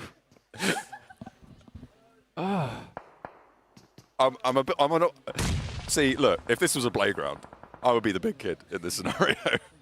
I'm sorry to have done that to you. I don't know, dude. Oh, dear. In your scenario, I'd have a restraining order. I'm so sorry. Let's talk about the game, shall I've been very mean to you just then. Yeah. That's unfortunate. Damn. Say something mean about me. Come on. No. You know what? Something that's even worse than getting bullied like that is having to hold your phone sideways sometimes. You want to hold it straight up vertically. Well, you can now with our vertical stream that we've put together for you. You get player cams, you get map feed, you get all the stats live, updated on your phone in the vertical feed that you can find on YouTube and TikTok. Yeah, you can. It is official now on YouTube and TikTok. It's got all the information you might require, including the phone number of the police, because I'm going to report a crime here that's happened on the desk. DRG with a challenge from Rook rolling up towards them. They've been in this tower for a while now. They lost 2 in the first approach. The second not going so well either. Noisy upstairs does manage to get an answer on towards 1 with the nade from Lonely. He goes down in the process, but Noisy does drop 2. And now Rook, with 3 players alive, are looking to leapfrog into this next phase. 721 aggressors still, again, holding a very strong position. We mentioned this earlier on. It has been the case continuing. Again, that cutoff on the eastern side, very beneficial towards them. No one's really been able to try and move around that edge. There's a potential the upgrade makes a quick rotate now, but it is sort of unlikely to be happening. Hellion, though, always a worry in the wings on that northwest side. Oh, the peek out there as Hick is on the money there. 8 elims for Hellion, and they continue their reign of terror over towards this circle. They said that they are heavily tracking that elimination feed, you know, as most teams, to be fair, should be, but they are analyzing that, really taking that into account when they take those peaks, and I think they'll know, they should do, that Rook is down to just 3 players, and with that knock, they'll know they're on 2. This is why they're putting this pressure down. Groza is joining him, the aggressive Warhound on the warpath again. Groza ready to take that fight. Yeah, I mean, obviously they can track the elimination feed, but it is difficult to know where everyone is at all times. So it's not entirely likely that they know this is Rook on the western side. It could be any western side team, but again, it is good to know that they're keeping track of a lot of things. That does help them, especially in those scenarios where it is just a 1v1 in the final circles, or a 3-team setup where you do need to know when's the go time, when's a good spot to go for a third party. These nades looking good though, trying to get on the outer edges. Good damage over towards Luca. This is the furthest Rook's got into a game so far, which is nice to see, honestly. Maybe able to turn up the heat a little bit into the top 4. Rook, 2 points. Looking to roll out against Groza. Dangerous place to be, but they'll have to take that gamble if they want to make it work. Out the window, have to go for the 180. Spin around, makes it work, and the roll continues. As Zik tries to hold behind the vehicle, will be okay with it, and the high ground on the rooftop will come into play as well. With Groza down, the rest of his team needs to surround him, support him, and it's working well. And down from the low ground, it's going to be the 721 aggressors to take those shots over towards Luca, and it is going to come crumbling down around them. Rook, again, with a disappointing ending here. Yeah, it's a wildly bold push coming from Rook, honestly. Did not expect that one to go through. Hellion did suffer off the back of it and are trying to get players back up. The fact they're fighting a 2-2 engagement right now is insane. I don't know how they're really pulling it off, and they're winning versus Upgrade so far. I am somewhat skeptical if Rorino is going to be able to get down towards Groza, and as they can pick them up. I mean, Rook is preoccupied, and Upgrade would like to get further in towards the circle on the eastern edge.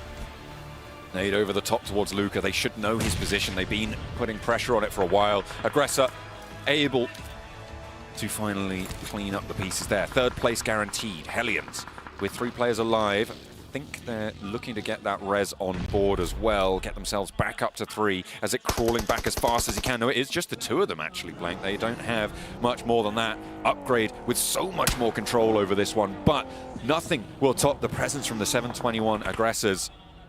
In their wide split, their 4 players advantage. You can see their chances of winning at the top there. That's 62, and that's going to go way up as well to 68 as a team is removed from the fray. That's a nice rundown from Upgrade. Consistently in the top 5 is this team, which is great to see. Again, for DRG, they've kind of fallen off a little bit here. What an awesome rollout to the sideline. That makes this into a 3v2. It has been spotted. Ramses needs to immediately get out, but with Ruzen going down, it does leave him in practically a 1v4. You imagine that res is going to come through fairly shortly, but he's still giving it as good as he can get. And behind the rock has a little bit of cover. Low HP though. Is that an Orm in close range? Goodness me. Maybe a little bit of a misstep on the weapon selection there, but Butcher's up close and personal. Yonic isn't going to get rezzed here. They're just going to go for the rollout. They know there's only one. And straight away into the backseat with style. It's the 721 aggressors for the chicken dinner in match number 4. 7 going for gold here. Predicted this team earlier on, but yeah, honestly, a very, very nice position that they took, and they were very, very slow to make that rotate over towards the western side, particularly because they were trying to ensure that that eastern coast edge was very, very much cleared, because that bank, if they allow teams to get across to it, it's so, so dangerous. And it's been a while since I've seen a team play that actually well. I think a lot of times you do let squads get behind you, but the 721 aggressors, yes, they lack on elimination potential on that western side, but it sort of secures you a win in that spot. Upgrade again, the key point to take away here is that they are all the time getting towards that top 5, and Energy having a quick fall off at the start of the game there. Not really any fault of their own, purely because non-head is just affecting everyone in the lobby right now in different ways. It's just a random RNG roll, and they make it work this time around. They didn't get out of it, unfortunately, into the later stages where they would have liked to. Let's take a look at the final trade exchange of fire in these circles. You can see, like, right up towards the final stages, we did have 4 teams alive, but they slowly started to peter out. Hellions, unfortunately, suffered to that roll around from Upgrade, which was a really nice, timely approach to it.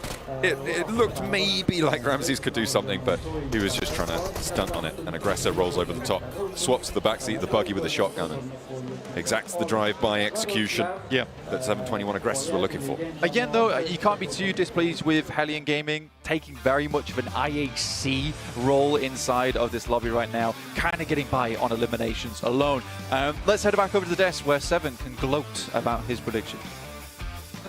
I'm not going to say anything. Okay. Besides the fact that this team was able to get the win, Aptura. They absolutely were, and they did it in style, didn't they? I mean, my goodness me. We were watching them from, like, Zone 2, Zone 3, kind of watching how they were doing things, and it really, really was a masterclass in those angles and holding the back and all of that sort of stuff, Max. How this game devolved for us was like, oh, they have, like, 10% of the circle. Next phase, like, oh, they have 30%. Yes. They have 50%, 60%. They have 90% of the circle. Yeah. Like, what do you want to deal with them? Like, the transitions were really good from, like, point A to point Z.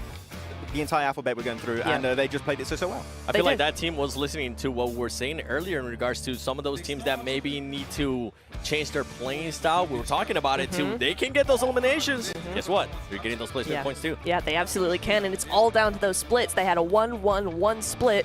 Both sides of that river, they were really trying to use as much of that zone as possible, scout as much as possible, while being very quiet until those end zones. It's not like they were just doing 1-1-1-1 splits too. Like, they were kind of changing their splits the entirety of that early game. They were going from like 2-2 splits to 3-1 splits to 1-1-1-1 splits. Like, they were just kind of adapting based on what the terrain required. And the moment they knew, okay, the southern side of that river is not in play anymore, we're in blue, it's phase 5, no one is going to be crazy enough to go for a wide rotation in the blue at that stage.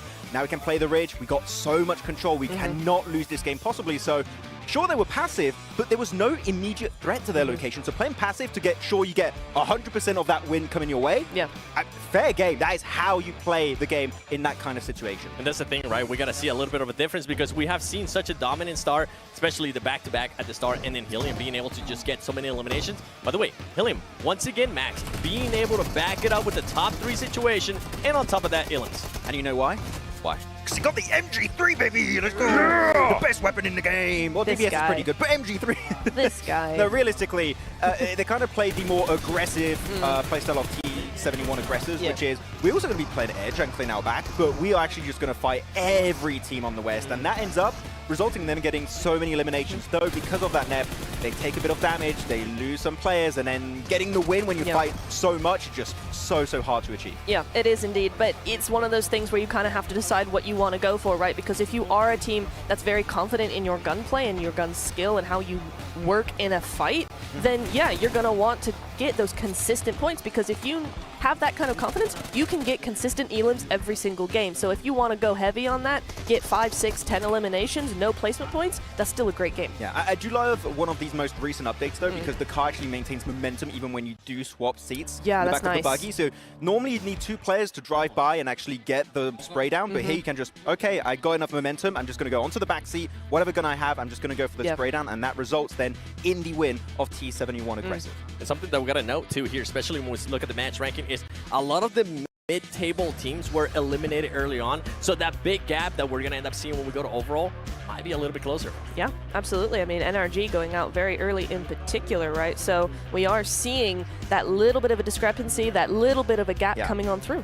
We might see a new gap being created for Upgrade and Helion though. They're already in that pack, and now they get 15 eliminations, like both of them actually. So that is going to be creating now an even higher kind of top 2 teams that will be possibly fighting for that first place in the last 2 games. I just thought like, wait, it's not just day 1. It's the only day we've gone. So the fact is we might just have 2 teams competing based on how this last game goes. Exactly, but with T721 coming in with this momentum in this game, 18 points, the way that the bottom half, the second half of the leaderboard was looking, they have skyrocketed up. Not quite possibly to that top 5, but close enough where now they're definitely in the running for those 2 Miramars, and with this win behind their back, they're looking quite good for actually continuing that trajectory in the Miramars. Yeah, I'm a little bit sad though, seeing the results of Akacyber. Like here, they did get themselves one of the biggest elimination, actually the single biggest elimination game we've seen so far today in that previous Erangel. And here, just the bubble. Just no points coming their way whatsoever. Get involved in a very early game fight and then they're just gone. So that could really hurt their options to make in the top 5. Well, Max, you were wondering about what that gap's going to be looking like. Guess what? Right now, a 12-point lead for Helium Gaming. Not bad. The way this team's currently performing, too, the eliminations, 39 illims. In 3 games? Woo. That's great. 4 games? 4 games. It's 4. Man, it says it right there. Yeah. Numbers are hard, man. It's hard. Shout out to the math. Yep. Hang on, wait a second. No. Yep. Hang on, wait a second. No. Hang on. Wait, what's going on there? But yeah, like T71 aggressors able to really catch up significantly thanks to that game. Heavenly Angels, though, getting in reach too, getting a few points. Sure, they were more silent this match, but they are technically in reach. 2 Miramar matches about to happen. If that is their battleground that they love to play on, they could catch up really damn quickly. Absolutely. Knothead as well. I do want to point them out, right? At the beginning of the game, they had 1 point coming into here. Now, they had a better game. I feel like they had a really nice slow fight, and then they actually had a positive improvement. They've actually gone up to, with those 8 eliminations, up to 9 points now. Yeah, it's actually pretty solid for them, able to get himself a few points this time around, but a non-head, we need the placement points. We need the placement points. Eliminations alone, like you may be IHG, but unfortunately, we still need a few placement points down there if you want to make it in top 5. And as of right now, the bottom teams, there's a few that I'm going to count out. Yep.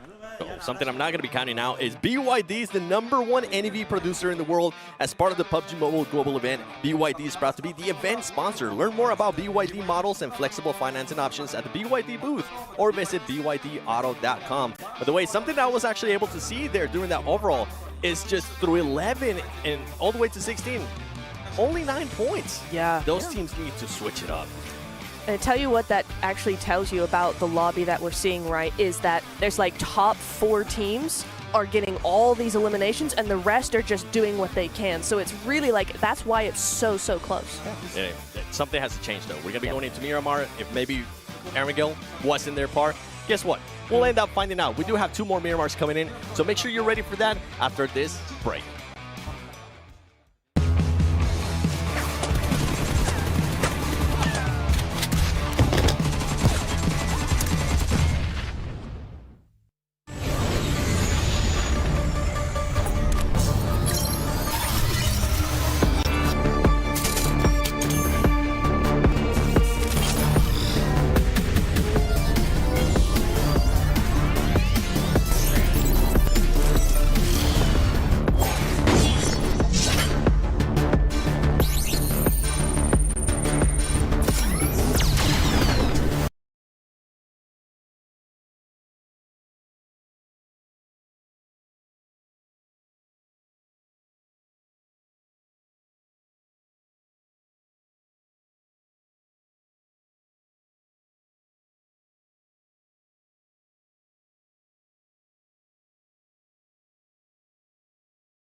The Infinix GT20 Pro, the official gaming phone, built for performance. Not only that, precision, pro level speed, and it is peak performance. And on top of that, don't forget that while you do have your Infinix GT20 Pro, on top of that, open up TikTok, because you're going to be able to watch the new vertical stream that's able to provide a lot of stuff. Look at this new model that we got here. Yeah. And on top of that, you get to see other cool things, like you get to see the map as well and all of that fun stuff.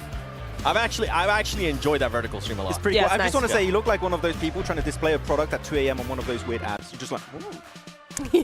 An infomercial? Yeah, infomercial. Here you go. Here it is. No, it's actually really good. You have the leaderboards and the map feed at the same time, and plus the gameplay feed. You have everything all in one place. Yeah. If you're able to focus on more than one thing at once, which that's better than what I can do, then yeah, definitely go there, because it's a great stream to enjoy some good old PMGO 2025 action. 2025. As we were mentioning earlier, it is 2 matches left. For some of these teams at the bottom, it's time to react, as you are going to be going into Miramar. And for the teams that ended up performing really well in Erangel, how are they going to be able to maybe continue on that streak as well? Let's find out, as we're going to be sending over to Miramar with the commentators, the man with the best mustache, Blank, and John Allen. That's right. Everyone agrees. We are going to be heading into Miramar. That's right, 7. What? You obviously don't agree. I agree. 100%. You've got a lovely moustache. Have I ever said that? Yeah. You better say it more. Joke. It's a bit. You. He's still on. He's still on one. We are going to be heading.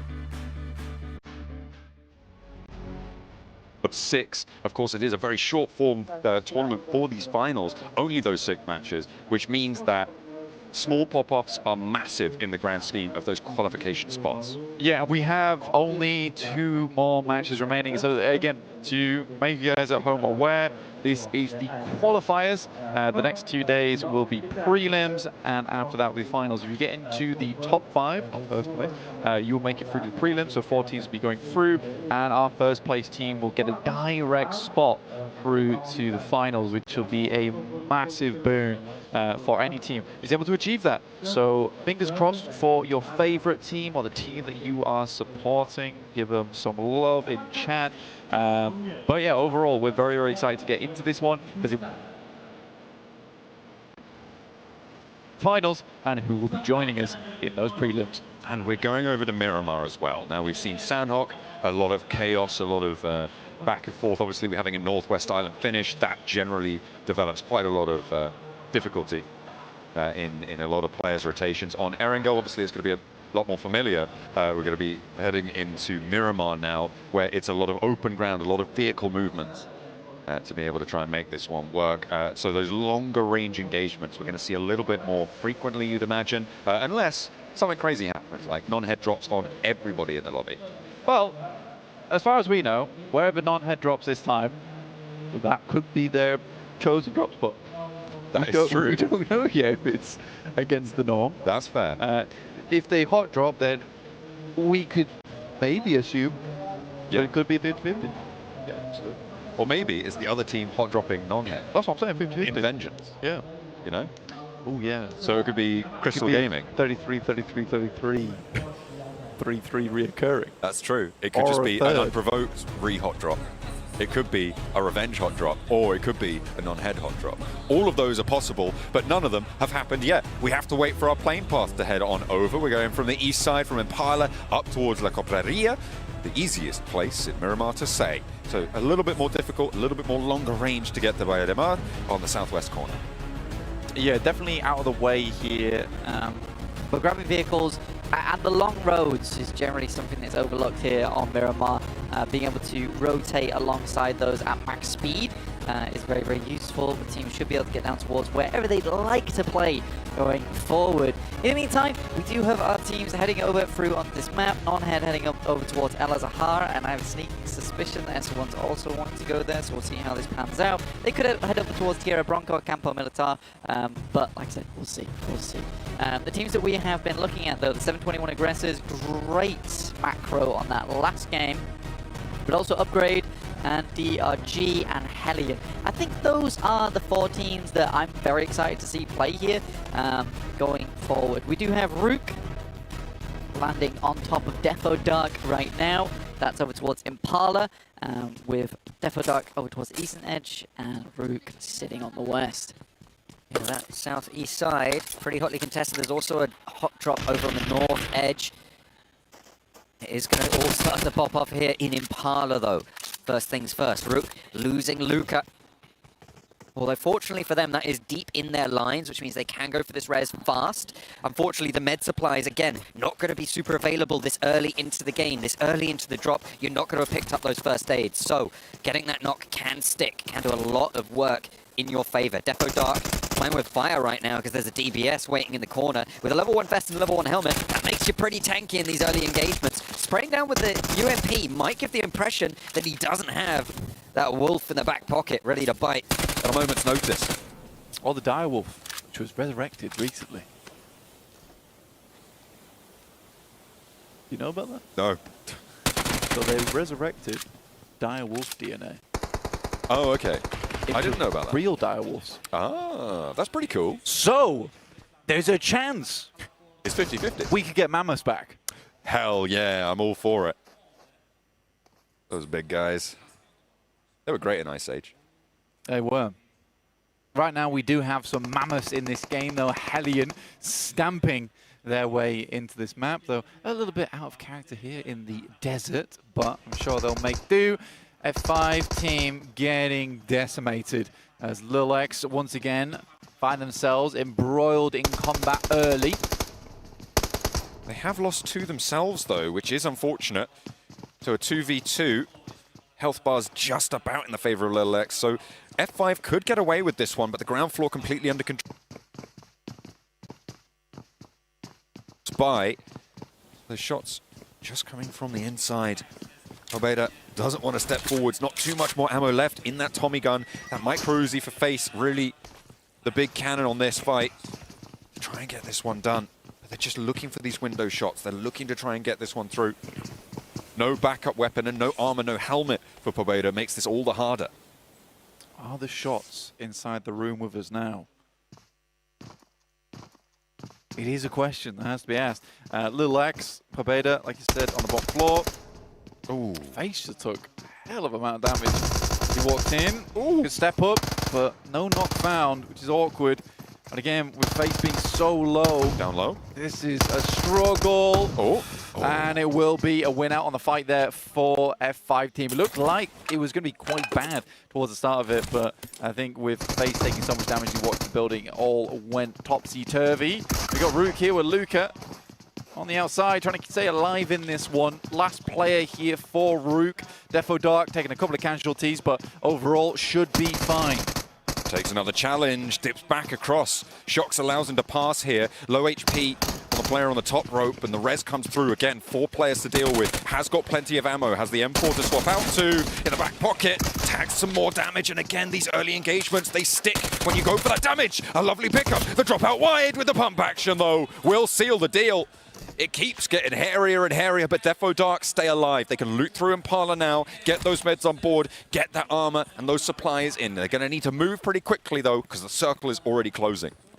Yeah, here on Miramar, it will close pretty quickly. You want to make sure that although the blue can envelop you quite long during that stage 1, you don't want to be the last in the queue to get towards the circle itself. Heavenly Angels already making a quick decision to head center over towards Montenuevo, which is free, by the way. I didn't expect that one coming through. El Pozzo currently held by Divergent Gaming. It's 721 aggressors, just underneath Danger Esports and Ake Cyber. That's right. Just to make you aware as well, if you'd like to keep up with all the action happening around the map yourselves, you can head on over to PUBG Mobile Esports YouTube channel and find the public map feed there. So you can follow along with us as we watch the game. And if you're a fan of a particular team as well, we're not always on board with your favorite squad maybe, you can track them throughout the entire game on that map feed, a really important part of supporting your favorite team. Maybe you could send them a DM, give them a little bit of advice between the games. Not during the games though, that would be cheating. Yeah, absolutely. Please send your favorite team's unsolicited tactical advice. I would love I think it's a great idea. I think everybody would love it. Yeah, I think everyone would appreciate that. Everyone involved. Maybe not. But it's also, you know, if you want to do a little bit of analysis, you can tell people about it. It's going to make that all the easier for you as well. You know, the greatest thing about being at a live event is when Neptura comes back to the desk and just only brings herself a cookie and then eats it right in front of you. I hope they confirmed that there were no peanuts in that one. It's just evil, to be honest. Now she's sharing with 7. Oh. No, don't feed me the cookie. Not when I'm casting. He's going to get tagged with cookies now. Goodness me. I only want to complain about it. I don't want you to solve my problem. We hear you, Blaine. We hear your pain, and it's totally righteous. Yeah, I'm more in a rant. That's understandable. That happens, you know. Thank you. Sometimes you just get in that funk, in that group. Yeah. Unlike Hellion, they're definitely not in a funk, but they are in a groove. Yeah, Hellion are in one hell of a groove right now. Much like a vinyl record player. Okay. And they are playing like music to my ears. Because some of these rotations, some of these plays, some of these aggressive modes of gameplay that have been coming through from this team have been fantastic. Definitely one of my favorite teams here at the moment. Kind of a stark difference between some of the more intense, analytical, tactical gameplay we've seen from some teams. Very much polarized by the aggression coming through from Hellion. Sorry, the weird aggression coming through from Hellion. Yeah. As the famous Maxman once said in his quite important proverb. Yes, I think so. Impactful, probably passed down from generation to generation. A prolific man. Yeah, I think so too. I think that's safe to say. Southwest, we get the circle on board. That does drop in with the Hellion on that north side, looking to move down. But this heads straight through onto the Chumasera Hills, which is a really awkward location to play. So you kind of want to stay towards that north side as much as possible. Not because it's the best position on the map, but just because it gives you more freedom when it comes to those rotations. It's not always easy to make a quick and fast rotate outside of those hills. A lot of times you are limited by vehicles and just staying on foot. Meantime, NRG, they have not been lucky with these rotates, man. Not at all.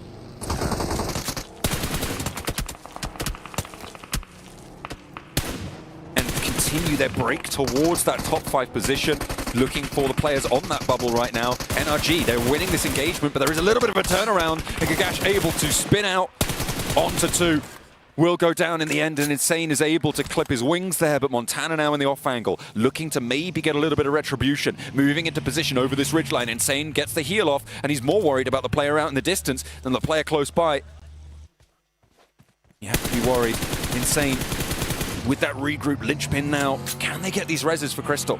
Yeah, I mean, DRG did... I mean, NRG, a lot of RGs in the team there, didn't start out too badly, honestly. They look pretty good, but so far, these rotates just aren't working out for them. Consistently running into trouble in these games. I can't tell if it's a case where teams are just starting to switch things up with the necessity for jump up in points at this time. For NRG, for all we know, they're making all the right moves, but things are just changing so quickly, and the book is rewriting itself as we speak. It's hard to know. And I think you do need to bring in sort of that unknown element to your gameplay at this point if you want to get in towards that top 5, because that's the cutoff. And NRG right now are that cutoff at 35 points. And with the 721 aggressors on their heels, as well as the Heavenly Angels at 22 points, you're starting to sweat a little bit. And that's the thing as well, right? Because outside of those qualification spots, it doesn't matter where you finish in terms of the outcome from prize pool. It's 500 all the way down, which means that you have nothing to lose for these lower placed teams. Yeah. Going for these crazy plays, these standout performances, these pop-offs, is much more likely in a situation like this. Upgrade, looking to try and defend the top of the table in second place right now. They are 11 points behind, as it stands, behind Hellion. And we are starting to get more and more likely that these are the teams that we are going to see in towards those top 5 spots. Yeah, again, like with Crystal Gaming right now at 3 points on the match, 20 points overall. I think when you look at this squad, what you can say about them is that they're definitely the last team that I would expect. I was going to say, bring that back. I was talking about that. Don't take away my leaderboard. No. But yeah, I would say that they're probably the last team that would be able to make it in at this point. Underneath them, I think it's 13 points. To rack up towards that 35, yes, it's possible, but I think considering how they've played so far, very, very difficult. We're still waiting for Non-Head to make their way over towards the circle. They are definitely at the back of the queue. Some might even say that they've not even made the decision to join the queue yet. They are non-heading for the circle Yes. right now. As it stands, we'll have to wait and see if they change that decision. But for now, Blue Zone Bandits on the northeast side. Got a couple of other teams joining them at the moment. They are starting to turn their course, but they've still got players all the way out towards Truck Stop, all the way to the northeast. S1 and Crystal Gaming both out in the blue. Crystal Gaming had the engagement, which is why they're stuck out in the blue. S1 maybe just a little bit slower on their engagement. They haven't had a fight just yet. They are just playing quite slow, but they are just about to come into the zone now. Well, it sort of makes sense. I mean, Non-Head as well as S1 both started in Al-Azhar, so you're looting whilst attempting to keep a team outside of your territory, which is not always easy, but S1 opted to leave earlier, which is a smart decision, and they get themselves into a fairly okay spot on the south side of Picardo, but this is open ground, right, as you head over towards those hills that lay on the southwest side, so always hard to make work, and you can cram so many teams into this location. It does get very uncomfortable very quickly. At the moment, 48 points for Upgrade. Like you said before, although this team has not been seen getting a huge amount of chicken dinners, I don't think they've seen one. Their consistency is unbelievable. Getting rid of Divergent Gaming this early in is diabolical for them. And the crowd loves it as well. Upgrade with 5 points now on the tally, put up to 52 now total, 7 points behind as it stands. That's the difference that they need to make up now in the rest of this game. I mean, to take first place. There is a world where these guys get a direct fight into the finals. I think so far we've been pretty dead set on Hellions being able to claim that, but if Upgrade continue playing this way during this game and consistently get towards that top 5 and those kill eliminations start to drop off on the side of Hellion, yeah, there's a big chance because consistency is key for Upgrade going forward. Absolutely. Unfortunately, though, they are all the way on that southwest edge blank. It's a little bit of a difficult position to play from. However, you do have high ground vision over towards Chumacera. You can fight into the town. Now, the next does give Upgrade a couple of options to go all the way out to the west side, challenge out against teams like Heavenly Angels all the way out there, but that would give up their high ground advantage. Is it more likely that we see them careen into the high hills at the top of Chumacera? They do have that option. Yeah, they absolutely do. It would put them on a lower ground, and I think right now Upgrade are kind of happy with the fact that they get to play on the highest tier. Yes, they're on the outside, but they can start to play down into teams underneath them. It is difficult, though, because there are going to be so many eyes looking that way, including Danger Esports, Defo Dark, as well as Hellion, who is not an easy team to go up against. At the moment, Non-Head looking to just get themselves a little bit more healthy in this lobby after suffering to the blue for such a long amount of time here. S1 trying to break in past the 721 aggressors now on their slow roll towards the zone. See if they can pick up some pace. Seems like they're pretty low on supplies, though, across the board here for S1. Not really too many meds to be spoken of. No stims, no utility either. So very slow on the looting. Or maybe a lack of priority on what they should be carrying here. I would imagine they just didn't really have the option. Remember, they did have that drop close by. However, F5, they spot this late roll-up from No-Head, or Non-Heads, rather. That's going to keep getting me. As Non-Head do take another tumble. S1, eat lead in kind. Yeah, so Non-Head, eating lead. That's right, John. It's a good poem. You should write that down. Let's take stock of this really quick, because S1, like you said, horrible loot on board. Makes sense in the context that they left El-Azhar very early because they didn't want to deal with Non-Head for too long. I don't know what Non-Head are doing. Honestly, that roll-up was... it was a madness. There was a madness to it. I did not see the vision, to be honest. So for Non-Head going out fairly early, after spending so much time to get here as well, does feel like me in some of my games as well. I'm quite impatient, but I suppose when you're playing in an esports tournament, you can't have that same kind of folly. Aggressor trying to thread the needle through the branches there with a Mini 14. On the 6X as well. Montana evading, dodging, left and right. Fancy with the feet. Coming on through for Crystal Gaming, who were able to move in nice and safely from that northern edge with 4 eliminations to their name as well. They will come into conflict with S1 and, as you can see on the screen, to the 721 aggressors as well across the way. On this high ground, in these crates, it is very, very difficult to move much further here for Crystal. If they don't get a little bit of a foothold, maybe look at a sweep out towards that west side if they can mount up towards Jordan.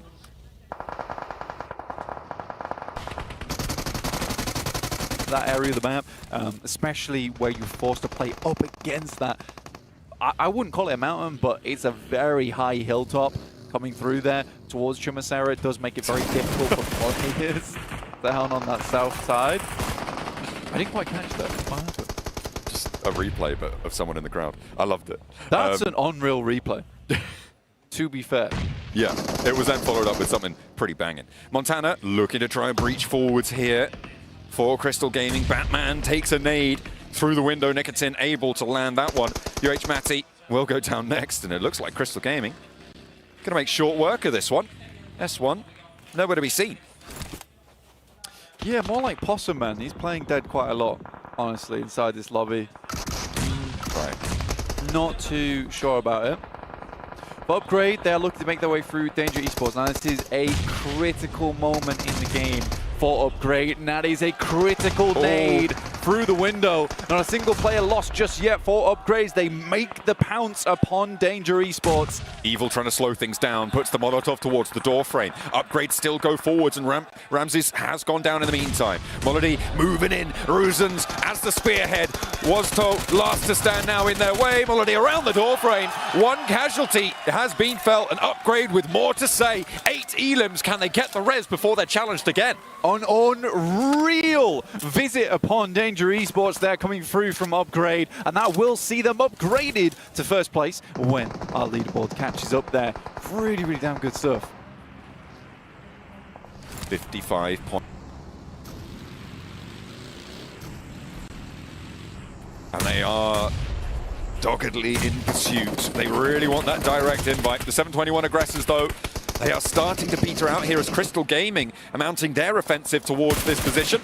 And with 8 elims, they are similarly going blow for blow for this match. Montana under pressure. Butcher does manage to slice through behind the tree trunk there. 2 players now for Crystal Gaming are down. 2 players stand in their way for the 721 aggressors, but they're split. They are diverted from one another, and Montana should be going down here to a full flush. 3 players there. Nikitin needs to stand up, but he can't quite do it. Butcher's doing work now, and 1 player on the back lines. It's Jordan for Crystal Gaming to try and keep things together. I mean, Nikitin goes down, but this has been a messy push, to be honest with you. It could have gone a lot better. Jordan on the outside. There should be a response here coming through from the 721 aggressors. But Crystal, that it might be game. 25 points. It will be pretty difficult on the last match of the day to make up those points for themselves, to get themselves in towards that top 5. Butcher able to pick up the spoils of his victory there. 5 elims for the 721 aggressors. 8 elims on the game for Crystal Gaming, but they are not done just yet. With 721 aggressors being now in 5th place, they've just bumped up on the bubble. They will be able to extend that lead and stop Crystal Gaming from being in pursuit for that 5th place position. As we get the replay of Molody spray down around the sidelines here. Here's that nade over towards Jordan to seal the deal. The Butcher doing bits for the team. The 721 aggressors, 2 players alive. It's a great replay that the production team was able to provide for us there as well, because it does just show how disciplined the guys over on Upgrade are. The fact that they're clearing every single room so diligently as well. There is a lack of confusion and chaos in that team, which is what's allowing them to get so deep into these games so frequently. They do also have some players on that squad who are experienced within PUBG Mobile. Molodoi definitely being one of the names that springs to mind quite quickly. And he is leading the team a lot of times to success, which is great to see. Hellion now in a fantastic spot, though, on the northwest side. And it looks like we are getting one of those Chumacera finishes that I love to see. Yeah, that high ground really powerful from Defo Dark on the east side, from Upgrade as well. But then you have to leave it, and it is that Kiss Curse position. You get that advantage, but it can be snatched away from you really quickly with these circles. We're on to stage 6 now, Blank. The circles do start to get pretty tight, pretty cozy. And with 9 teams remaining in this urban environment, you're going to see teams fighting for every floor, every doorway to try and keep things under control. Hellion have yet to start to rack up these points, but now they'll look to try and exact that over towards Heavenly Angels, who have got the high ground against them. Yeah, again, it all depends on the circle here because there's so many buildings all jammed. This is going to end. Realistically, the team that ends up winning Chumacera quite a lot is the team that's willing to clear through space, take teams when it comes to those moments, because the more teams you leave around you in these early portions of the final circles, the more hellish it is to actually get in towards one of those strong locations within the buildings. So it's good to opt for Upgrade to get rid of Danger Esports early, but now they need to set themselves up for success, which is why you're seeing Ruzin actually head over towards that western side to get some better information of what's happening in front of them. Heavenly Angels looking to try and smoke out, give themselves a path forwards here, deeper into town. Ruzin trying to get that side swipe on, has control of the broad side of this position. Hellion actually taken down 1-for-1 on the trade, taking the knock sent their way, but that will be very, very resable. Bezedka not quite so lucky, does get fully flushed out now. Heavenly Angels, 1 point so far on this game. They'll want a little bit more, but they're in the middle of the tables right now. They'll need to stand up if they want to jump up towards those 5th place positions. Yeah, the Heavenly Angels, you know, they haven't done terribly, I would say, in these qualifiers, but it has not been with enough oomph for my liking. I think that's what a lot of teams here have suffered by, is that, you know, a lot of their plans are quite sound, but there has only been a few teams that I feel have taken destiny into their own hands. But yeah, there is way too much stationary gameplay at the moment. It's not helped by the urban finish, to be fair, in Chumacera, in this specific example, but you're right, a little bit more dynamism. Well, like I said, I think the majority of times teams that win in Chumacera are the ones willing to take space.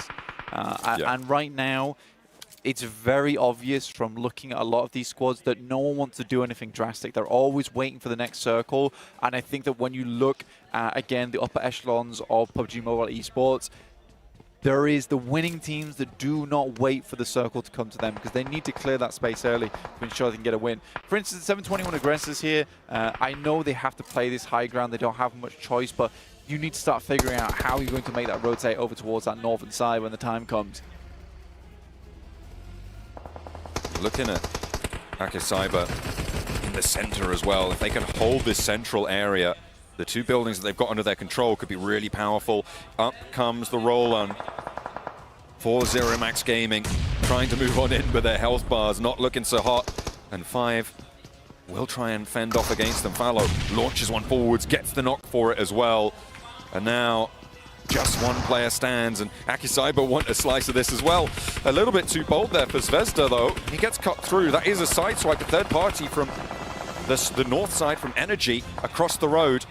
F5 team looking for the spray down, and will be able to find yet another. Zero Max Gaming now stuck with their players on the east side instead. Good play from F5. I think some of the first good plays you've seen in a while from this team. Their main objective was just to hold on to this building. That's all they really needed to do. They do it well. In comes Heavenly Angels versus Upgrade, who are looking like they are suffering. They will find one over towards Hellion. Just the Angels versus the Devils here. Ruzin for Upgrade, last player to stand. They really want that first place spot. They're now still 5 points behind. And that's what they need to out-earn over the rest of this match. against the Hellions, who are down to 3, cut down to size a little bit there. Heavenly Angels just not able to move on forwards. It's so unfortunate for them. They should be able to take this building by rights, but Hellion are slowing them down. You've got Defo Dark on the north, on that high ground also, doing so much work to keep them at bay. But they don't have a choice. They've got to go for this push. Heavenly Angels stimming up. Marsh incredibly low. Not sure if he's got the meds for it, but indeed, first aid kit goes through. But yeah, no need to think about moving. We're heading into stage A. We're one stage away from this closing out. Aki Cyber as well as F5 team thrown a bone here, at least in this match. For Aki Cyber, incredibly important. Currently on the cusp on 4th place with 37 points. The 721 aggressors looking to chase here too, but they are backed up against a wall here, or at least a hill. They might be able to get a couple more points over towards Defo Dark though, because this next... Getting burnt up and into the corner. Actually a pretty difficult to push to go for unless they put a nade in through this window, but then they have to step onto the outside. Runs through fire and runs them through. Another shutdown goes on in, and now there's 2 more players on the stairwell wondering what the hell just happened. 12 rounds in the UMP, get the reload! Not quite going to be able to hold the corner this time though, an upgrade fall. 2nd place locked in for now, but how much longer can they hold? I mean, to be fair to him, that is exactly what I'm looking for in these games, because I think that a lot of other players would have just stayed still, allowed that nade to go through, but he understands that in that situation, he can't afford to just sit in that room and wait out the Molotov, wait out the nade. Again, these are the teams that deserve to be in the prelims, in my opinion, because they are trying to take fate and mold it to their advantage a lot of times. 721 aggressors, great nade over towards Defo. You've got Lider going down as well. That's 2 already. It's 2 versus 4 right now. And this is what I was worried about for Defo Dark. Sure, they have the numbers on this high ground, but the 721 aggressors, they've got the inside track. They've got this silo that they can play around up this staircase. It's brilliant. Spidey finally going to be dismounted, but the damage is done. 2 players now stand. It's Butcher, it's Spidey. And they want to find the final player of Defo Dark. They've got 7 elims now. They are in that 4th place now and putting Aki Cyber down to humble 5th. The nade over the top connects, doesn't have any more to play with, thinks about going for that crate. Is there a nade in there? I don't know. We'll have to wait and see. Spidey takes up the mantle, 1 player drops, Shock's still up on that high ground, will take the trade, will take the challenge, will be able to find the knock, but the blue zone's there, and it's F5 team to be able to take those shots from the sidelines as well. The shutdown comes through, the 721 aggressors up into 5th place, but it's just Butcher now to stand. Bam! Gonna try and get on the zip line here, but it's not to be. F5 team shoots him out of the air, refreshes their kill count. 3 eliminations. Hellion at 3 as well. Aki Cyber as well as NRG still in this one. You can see the teams that really are desperately wanting this one, holding on for as long as possible, making it as close as possible going into the final game. The bubble is very, very close still at this stage. F5 have turned up in a way that we haven't seen from them so far today. Blank, they're on 10 elims right now. They've done a lot of work. 10 of those 15 points that they've managed to get so far today are just from this game. They will get placements on top of that. The question is how many. With Zalakov going down, it might be 4th place as the reward for them. Fallow tries to find the player crossing from Energy, but he's in. He's already through. And he's into the building on the inside track as well. That smoke is going to work for him. 5 team attempting to crawl through this game, but I think soon it might be time to drop some Fs in the chat. Pay our respects. Hellion though moving through. They have done a good job. Awesome nade though. Aki Cyber trying to keep this one alive. Admin not quite going down just yet. Falcon does get up, can administer some first aid, but it's Groza who's down. Azik wants vengeance here, breaking out wide, but he's low. And the cut across, Admin does so much work, and now Aki Cyber with 2 more players to handle. 2 players alive. It's just F5 team who may be able to sneak it away in the final moments. Admin looking for the heal behind the broken wall. F5 team now in a 1v1. Fallow wants to do it, but the blue zone's there too. F5 team control from Juma Serra. And they pick up a final hour chicken dinner, the 5th match here. Do they have a chance? I mean, I said drop some Fs in the chat to pay respects, but we're paying respects for the different reasons. That was one hell of a respectful finish coming through from F5 team. Even getting that final elimination as well with the jump shot, lovely stuff. That's what you want to see. And again, that's some determination in the final moments of these qualifiers that you desperately want. Again, teams are starting to realize that they cannot hang around anymore. They've got to get stuck into it. But one more game after this one will be the decider who goes through the prelims and who will be getting that magical spot straight through to the finals. We're taking a look at our final moments just in a second, as well as the team stats. But for now, let's check out the players. They're all looking pretty happy just to be here, which is always nice. Absolutely. I mean, it's got to feel good in match 5 of 6 to go into that final game with a little bit of an upswing, right? Maybe you can hit that 5th place. Also, important to mention, Hellion, late into this game, holding on to that 1st place. You've also got Akicyber, who are a little bit closer to the bubble, putting in a lot of work here, getting a couple of points on board. That 4th place finish, not what Hellion wanted, and a low elim count, sure, but there's still points, and they will still add up to the total. Fallow closing it down in a 1v2, brilliant stuff. Admin tries to head around with a Molotov there, looking to try and burn him out, but that is a brilliant jump shot, you're right. For Fallow to be able to pick up that point is fantastic. Getting 7 of the team's elims blank, they managed to get up to 12 total. Yeah, you know what? It's actually very interesting for me at the end there. For Hellion more than anything, Admin was so unbelievably low, and his teammate from Akicyber wasn't able to help him.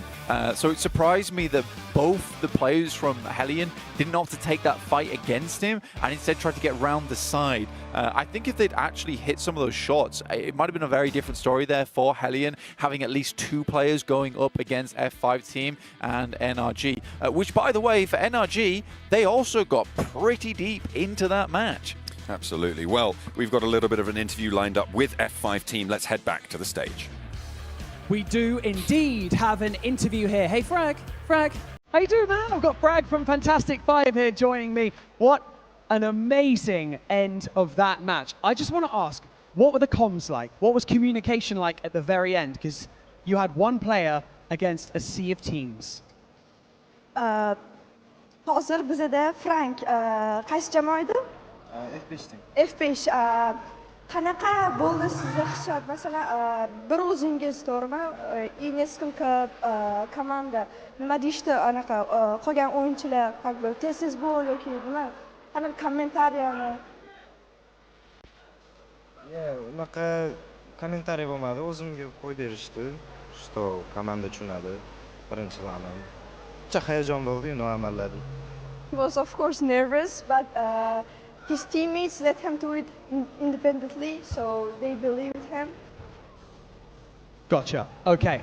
Frag, one final question. Keep this nice and short because you have a final game to prepare for. So, speaking of this final game, what's the plan going into it? Are you going to slow things down? Are you going to come out super aggressive to try and get as many points as possible? What is the plan?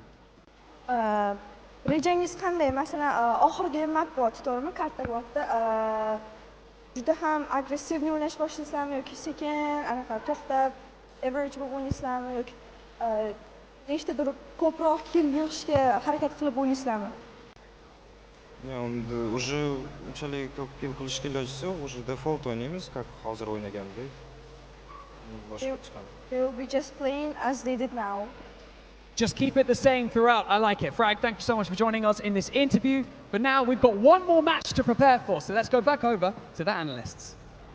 Thanks. F5, whatever you do, do not settle, because everything, I'm pretty sure once we get to see everything with the overall and that finish, I do gotta say something though. Fallow, oh my goodness, that jump shot though. Crazy good. I thought it was good. No, realistically, what F5 did at the very end of that game was very smart, which is, sure, the teams are fighting. You have center circle control, and it's going to be the last circle shift too, right? So it's definitely going to close up onto you. Let them fight. Pick up the pieces. Doesn't matter if you get maybe less eliminations. You're getting those 10 points 100% of the time in that finishing scenario. So not much to say, except that is how you play those situations. Not surprised that he is currently the MVP out of that one, 889. I don't ever slow up, no I don't take shit. I got no love for the fakeness. If you wanna play tough and wanna hate this, I'll always show up. I don't ever never slow up, no I don't take shit. I got no love for the fakeness. If you wanna play tough and wanna hate this, I'll always show up and make a statement. I don't ever slow up, no I don't take shit. I got no love for the fakeness. If you wanna play tough and wanna hate this, I'll always show up and make a statement. Everything I do so instinctive and so passionate. Every word I move so descriptive like an adjective. I got a vendetta against people who patented being negative when you should be getting after it.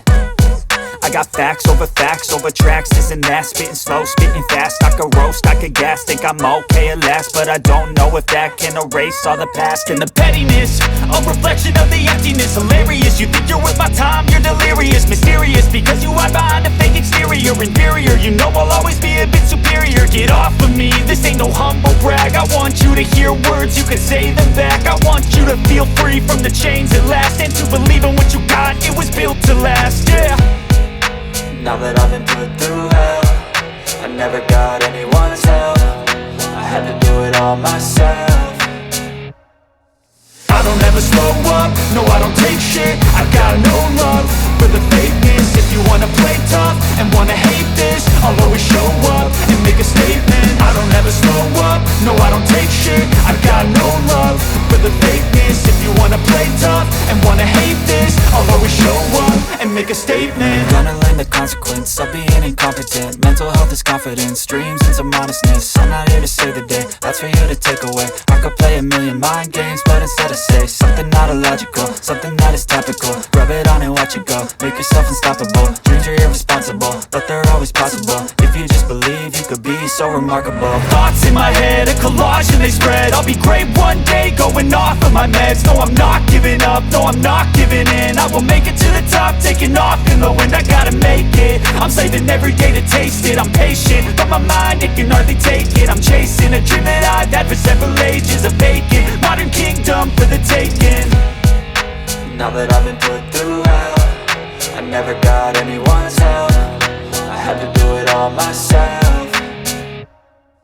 I don't ever slow up, no I don't take shit. I got no love for the fakeness. If you wanna play tough and wanna hate this, I'll always show up and make a statement. I don't ever slow up, no I don't take shit. I got no love for the fakeness. If you wanna play tough and wanna hate this, I'll always show up and make a statement. I don't ever slow up, no I don't take shit. I got no love for the fakeness. If you wanna play tough and wanna hate this, I'll always show up.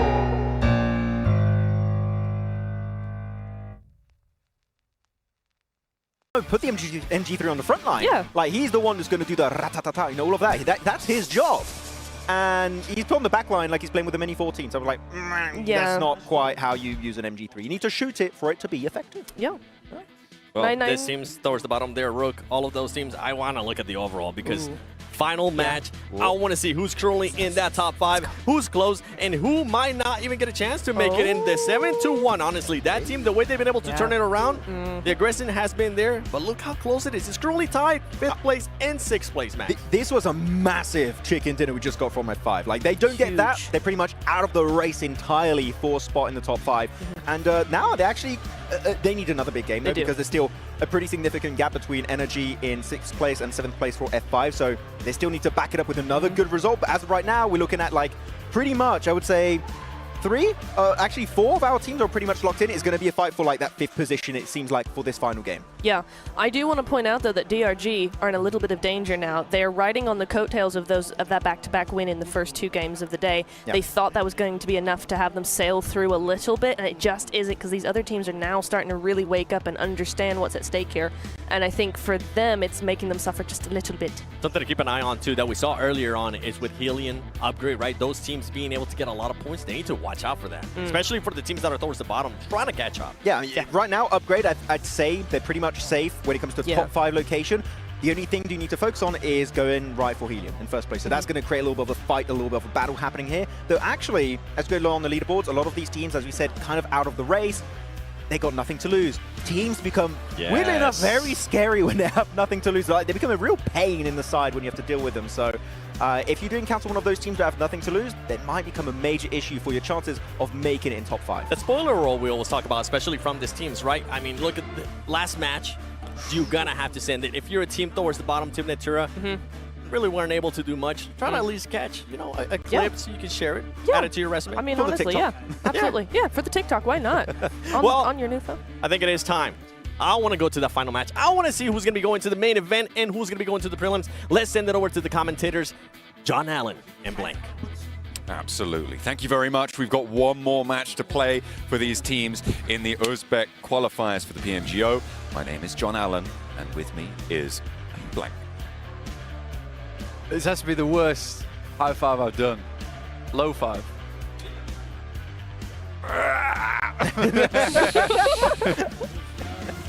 I was taking his energy. Okay. Absolutely. You've stolen it now. Like an energy vampire. I've stolen that now. I want to pass it on to the teams. That's me passing it on to the teams. It's Excellent. done. Look at that. Easy as that. That was pretty easy. You're Yeah. right. Yeah. Not as easy. Well, what isn't easy, apparently, is one, speaking, two, getting the points you need in this next game for these teams, right? That is a really tall order because it is such a closely fought bubble, because it is such a short format position, the volatility is massive. Yeah. Any one of the teams on the front page could make it. I'm hesitant not to disincline to agree. I'm undisinclined engagedly to have opinions of the fact that maybe also that could be true. Or, conversely, not the contrapositive. Yeah, it's a matter of what really matters in these matches. Very nice. Thank you. But going forward, as Neptune says, I think it's a great point to bring up. Right now, teams are waking up. They are waking up in a big way. F5 team being able to get that absolute blaster of a game going through fallow with some incredible late game moments was very, very cool to see. But this is now our final Miramar of the day. This is the decider. This is where it all comes down to it. Who's going through the prelims and who's picking up that juicy invite directly to the finals in a few days' time. That is true, and to be fair, it's not all done and dusted for that top spot as well, right? All of those teams in those top 5 positions could have a standout game here. You can hit 30 points in a match in PUBG Mobile, right? It is possible to do. We've seen it. Will we see it again? We'll have to wait for just a couple of minutes longer, about half an hour from now. We will be crowning a victor. Will it be Hellion, or will it be a pretender to the throne? Who's going to usurp them? Let's find out. Game starts, and now we are in the plane path heading over from that northwest side down towards southeast, towards islands. Scary prospect, considering if you watched PMGC 2024, you know how that bad boy ended. Hopefully, we'll have something so intense here. I'm sure viewers would love to see it, but it would put my nerves on end. I always like a Bartona finish. I'm always partial to Bartona. Yeah. I like that bridge crossing. I like the ridge line that sits down. I like the palm trees. The palm trees are cool. They'll provide great cover, but they're there. But they look good doing it. Yeah. You know. In the meantime, let's see where non-head goes. They're going down towards Montevideo. Wonder if Akisap.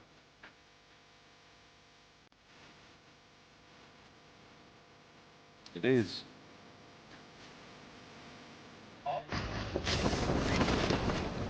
Be able to pick themselves up that position without non-head being there to harass them. Again, I'd like to reiterate that non-head has never dropped in a consistent position throughout the entirety of this qualifier. That's their superpower, though. We're getting a real zoom in on this player. Keep you guessing. Yeah, who's that? Don't know. So zoomed in.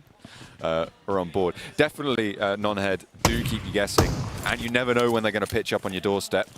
If they become hot drop specialists in all locations, you know, maybe. But then if you play against them long enough, you're going to know how they hot drop you. Yeah, they also have to make it a prelim. That is true. Yeah, and I would say this is a factor of why they haven't made the prelims just quite yet. Many points needed. Many points needed indeed, which we don't currently get to see at the moment. Still on stage 1.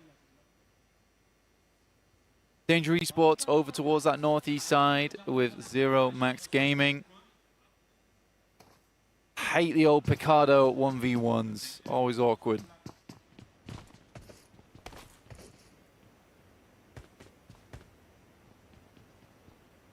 Thank you very much. Sever's just brought us biscuits. That's very kind of him. But the thing is, can't eat them because we're busy talking. Can't talk with your mouth full. That's rude. That's bad table manners. Either way, it's been a while since we've seen a one team up, one team down standoff in Picado. Generally, when you see hot drops in Picado in the past, they have developed to the stage where it's one team in one apartment block, one team in the other apartment block. That is generally much more common to see, but we're going back to the old one up, one down routine. Either way, Picado hot drops generally a terminal situation for the teams involved if they don't get out of there fast, and neither of those two teams has disengaged from that. Rook trying to move through Defo Dark. Just one player in the way, still putting up one hell of a fight. Actually, first player goes down, does swap out, but will get knocked in response finally. Rook currently losing one player.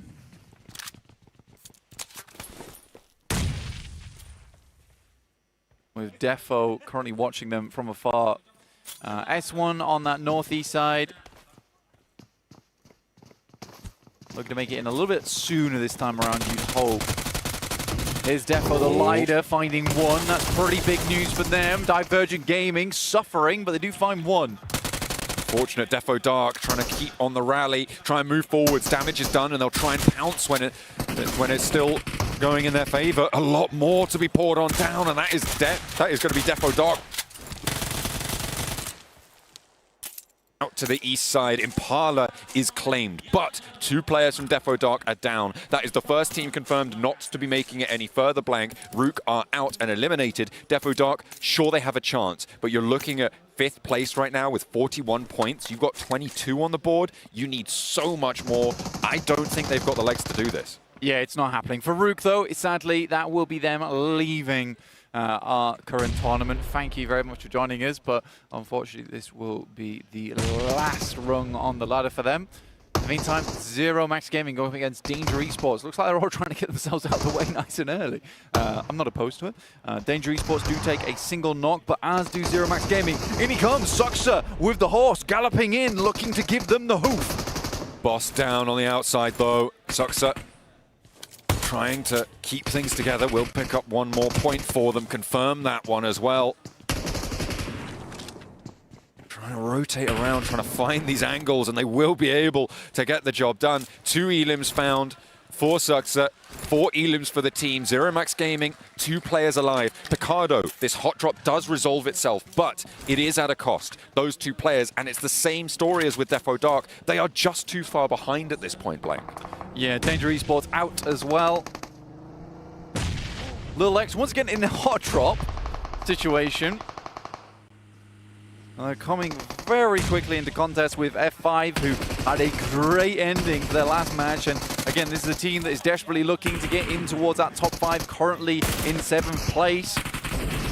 Let's go, lads. No players going down as well. Will he be able to get the bandage off in time? Yes, he will. And that will be enough to keep him nice and healthy. First aid in the pocket as well. Will be able to heal all the way up. It is stage 1. The blue zone doesn't tick too heavily there. And that is F5 with a clean fight. 4 elims found. Blank, they're at 31 points now. They are currently 10 points behind the bubble on 41 points. They need 10 more points than both NRG and the aggressors 721 to be able to take that 5th place spot. It is not impossible, and crucially, they have all 4 players to do it. Yeah, the possibility for them is there now, which is really nice to see. Again, like I said, that bubble at 41 points. A little bit further away. Overall, very, very excited, though, to see this one go through. 721 aggressors, again, in a central position. Looking pretty good there. But we are going to go to an interview very quickly with Chosen from Divergent Gaming to see if they can pull this one through right to the end. Welcome to the front of stage, where we are joined by Chosen, the coach from Divergent Gaming. Now, I've got to ask you something really simple off the bat. I just want to know what you think, as the coach, your team's biggest strength is in gaming. Hammaga yana bir bor salom. Bizda mana Chosen Divergent team trenerlari. Siz trener bo'la turib, komandadagi ishtirokchilarning eng kuchli tarafi nima deb o'ylaysiz? Bizi komandada birinchi o'rinda intizom muhim. Ya'ni o'sha o'yinchilar doimiy ravishda trenirovka qilishi va o'yinlarga fokus qaratib e'tibor berishi muhim. Eng kuchli tarafi PUBG Mobile'da doimiy kuchli komanda. Bu jamoaviy o'yin ko'rsatgan komanda kuchli hisoblanadi. Va shu narsaga e'tibor bergan holatda komandamiz jamoaviy o'yinda yaxshi ko'rsata oladi. So the most important thing was discipline, of course, and they are very focused. And the thing he says that most strong is that they are very good at teamwork. So that's what holds them together. It definitely showed, especially in those first two matches. So let's talk about those matches. You had a really impressive start to the day, but it's kind of tailed off now. What's been going wrong? Birinchi, ikkinchi o'yinlarda juda ham zo'r natija ko'rsatinglar. Lekin afsuski, uchinchi o'yindan boshlab sal ritm va pastga tushib ketdi. Nima sababchi bo'ldi? Birinchi, ikkinchi kartada biz o'zi taktika bo'yicha agressiv o'yin ko'rsatishimiz kerak edi va shu narsaga erishdik va o'zimizga kerakli bo'lgan place point, kill pointlarni ishlab oldik. 3-4 kartaga keladigan bo'lsak, jamoamiz xuddi birinchi, ikkinchi kartadagidek agressiv emas, ya'ni stabilni o'ynashga harakat qilish kerak edi. Bu narsani yomon emas, qo'limizdan kelgan darajada eplayapmiz. In the first and second game, they were focused and prepared to do it very aggressively. So that's their strategy method to point the needed kills.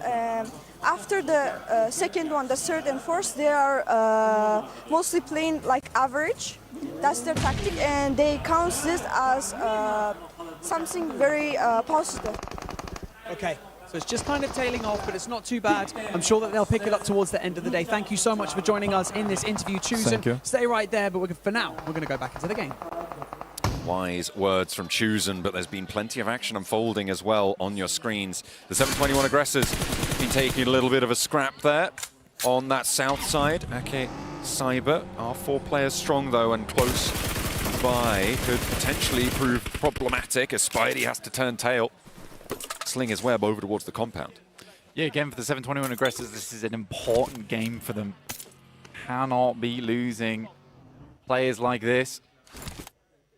Upgrade down towards that southeast side. We know that they like to play from the edge, get themselves in towards the center of the map a little bit later on, but not always looking for the chicken dinners. I think this is a team of opportunity. They look to pick themselves up the eliminations where they can get themselves a fairly decent placing, and that has really paid dividends. Though I would like to see them, if they do make it towards the prelims and the finals themselves, actually pick themselves up for chicken dinner at some point. I think that being able to close is also a skill in of itself. Moving on in, the 721 aggressors lost 2 on the western side in their conflict. They got 5 points on board. Will that be enough? It's going to be tricky. Impossible to call at this stage. Roll down from Aki Cyber towards Spidey. They saw him get into this compound. They've got a high ground off angle as well. Don wants to try and take the challenge, but the DBS is on the inside here. Only 7 shells, and it's not going to matter as he is put down there. And Spidey falls. 1 player now stands for the 721 aggressor. It is just the namesake to defend in the top 5 positions. Currently in 4th place with 46 points. It's a little bit ahead of the rest, but is it enough? The aggressor himself is going to have to make his way through the rest of this match, try and get a higher placing. As we talked about earlier, only until you get to that 9th position and onwards are you going to start to earn those points. Anyone beneath that 8th place will not be getting anything in terms of placement points. So you do really, really desperately need to get towards those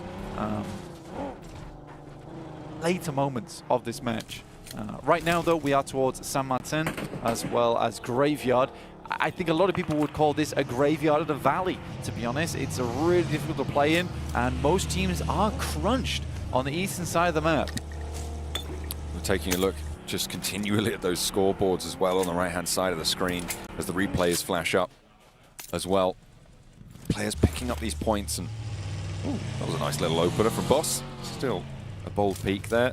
These replays coming through thick and fast. I mean, F5 team was the most impressive team in the last match. They were able to do a lot of work here, and this time They are allowed to stay as 4 players fairly late into the game. They lost a player very, very early in that last match, losing a player, I think, at 1 minute and 28 seconds in, and another around the 16-minute mark. So they were playing as 2 for a long, long time. This time around, they have a little bit more to play with. Okay. Crystal Gaming, upgrade, now in conflict. Yeah, and I think that's it. Oh dear. I mean, it came real quick there as we pushed over towards it. Crystal Gaming taking down Upgrade, which leaves them in 2nd place. They could drop further if Eki Cyber is able to get more points on this match, but that confirms them not going into that direct fight, invite into the finals. Hellion, more than likely to take it, to be honest with you. They have a strong position on that eastern side. And with Aki Cyber, the next nearest competitor, they have an interesting spot on that south edge. They can move up to that low crater to the west of La Bandita, play that ridge side, sure, but that move beyond that is going to be tricky. Arguably not the best of spots to have a massive point-earning game, but we'll have to wait and see if they're able to take shots towards the teams on the northeast side. A little bit more likely that Hellion can get stuck into these fights, I would say, at this stage. And with the aggressor 721 rather, on 1 player, it's very unlikely that teams are going to be able to step up. I think you might be right. I think it might just be Hellion done and dusted in that top spot. Yeah, it's very hard to overtake them. And to be honest with you, what I really like from Hellion, as this fight between Crystal Gaming and Nonhead concludes, is the fact that this is one of the times where they have not been weirdly aggressive. This has been quite subdued in terms of the game, because this is always a good thing to see in a team, is knowing when to fight, when to push, and when to pull back. Because I think here they understand that placement points is probably going to be more than enough to earn them over towards that 1st place position, and they don't want to really risk anything else. Good nade from Jordan. We've seen a couple of those during the qualifiers so far, as Nonhead will lose closer. More going through, but a double response there from Spectra, tearing them in half. And Crystal Gaming down to their last player. It's just insane in a 1v3, maybe a 1v4 if Romy can stick this res, get his teammate back up. This is dangerous now. Crystal Gaming let it slip away. A beautiful nade in again. Of course it's Spectra. But that's Crystal Gaming done. They are out in 8th place, Blank. Another team joins the pile on the outside in the cold. Spectra with the triple nade, leaving Crystal Gaming barely spectral in this match. Just ghosts watching the rest of the qualifiers here. Fantastic stuff. And it's good that I get to talk well about Nonhead, because I've not done a lot of that during this qualifier. That's maybe not your fault, though.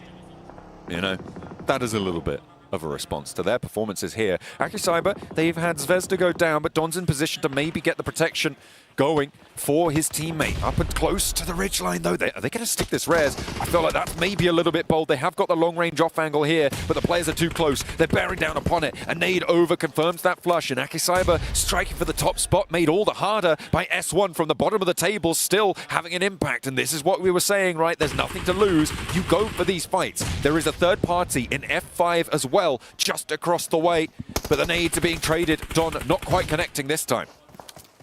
NRG also finding a shot from the sidelines there. That's over towards Mati. Pretty rough stuff. For NRG, this is an extremely important game for them. Divergent Gaming in front of them by 2 points. Now, NRG started off very strong at the beginning of the day, but they have slowly fallen off a little bit. Those points have not been coming through thick and fast. They have a fantastic game over on Erangel, but that's all there really was. Eastern side, though, strong point of contact. And it could be incredibly sad for Divergent Gaming to go out now, but they're keeping themselves outside the conversation. This fight important for that top spot. Aki Cyber really the only team with a shot at taking them down off that pedestal. And they've just lost another player, gone down, taken a knock. Force trying to move into position. FaZe steps out way too wide there, has to get back. Lickety split is able to do that. The res comes through for Aki Cyber, and they will have another chance at this one. Yeah, there is another team in the wings, though. It's F5 team, who did just take down another player, Takaranu. From S1, FaZe struggling. Last player alive now for S1, likely to go out soon. Sandwiched between 2 stale pieces of bread, because that is a hard position to be in. Aki Cyber pick up the final points there from S1. 6 elims found for them.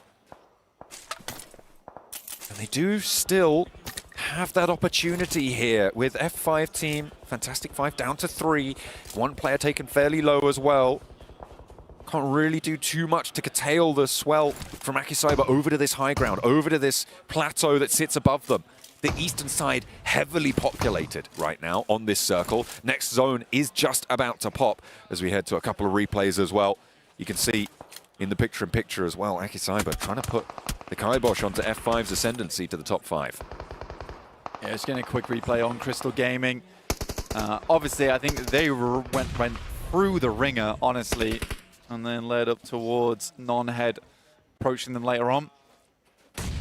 Circle moves off towards that western side. There is hope for the 721 aggressors. Currently in a single compound, all on his lonesome in the center of the map. It's actually a fantastic place to be, but I imagine the Divergent Gaming have their eyes set on that one. It would be a hefty prize. Look at Defo Dark on the north side as well. If you're watching the map feed, available on YouTube, by the way, you would know that they've just made a nice rotation over to the west edge, up on the north side. They are only 2 players, so they needed to do something a little bit sneakier, and they have managed to make that one work. Force able to lay down the law from the top there on the high ground, able to land the shotgun shell, and F5 cut down to 2. Almost 700 damage at this stage of the game is pretty impressive coming through from Force. Akicyber, 7 eliminations, that takes them up to 3rd place. Chasing the second coming through from Upgrade. Highly unlikely. I think we can almost call it now that it will be Hellion moving through to the finals. And I mean, fair play. They have had a killer of a day today. F5 team trying to stay alive. Last first aid kit, just going to nade himself. Fair enough. Smoking it out. He knows what's happening. And down they go. F5 will be eliminated. 7th place earned for them. Defo Dark could change that. They could push them down to 8th. But they will be on the front page no matter what. However, we now turn our eyes towards that bubble with Energy, with Divergent Gaming, with the 721 aggressors as well. All fighting for it, and Akicyber all the while trying to push their way uphill towards 1st. Okay. I'm not entirely sure what he was thinking, but it worked.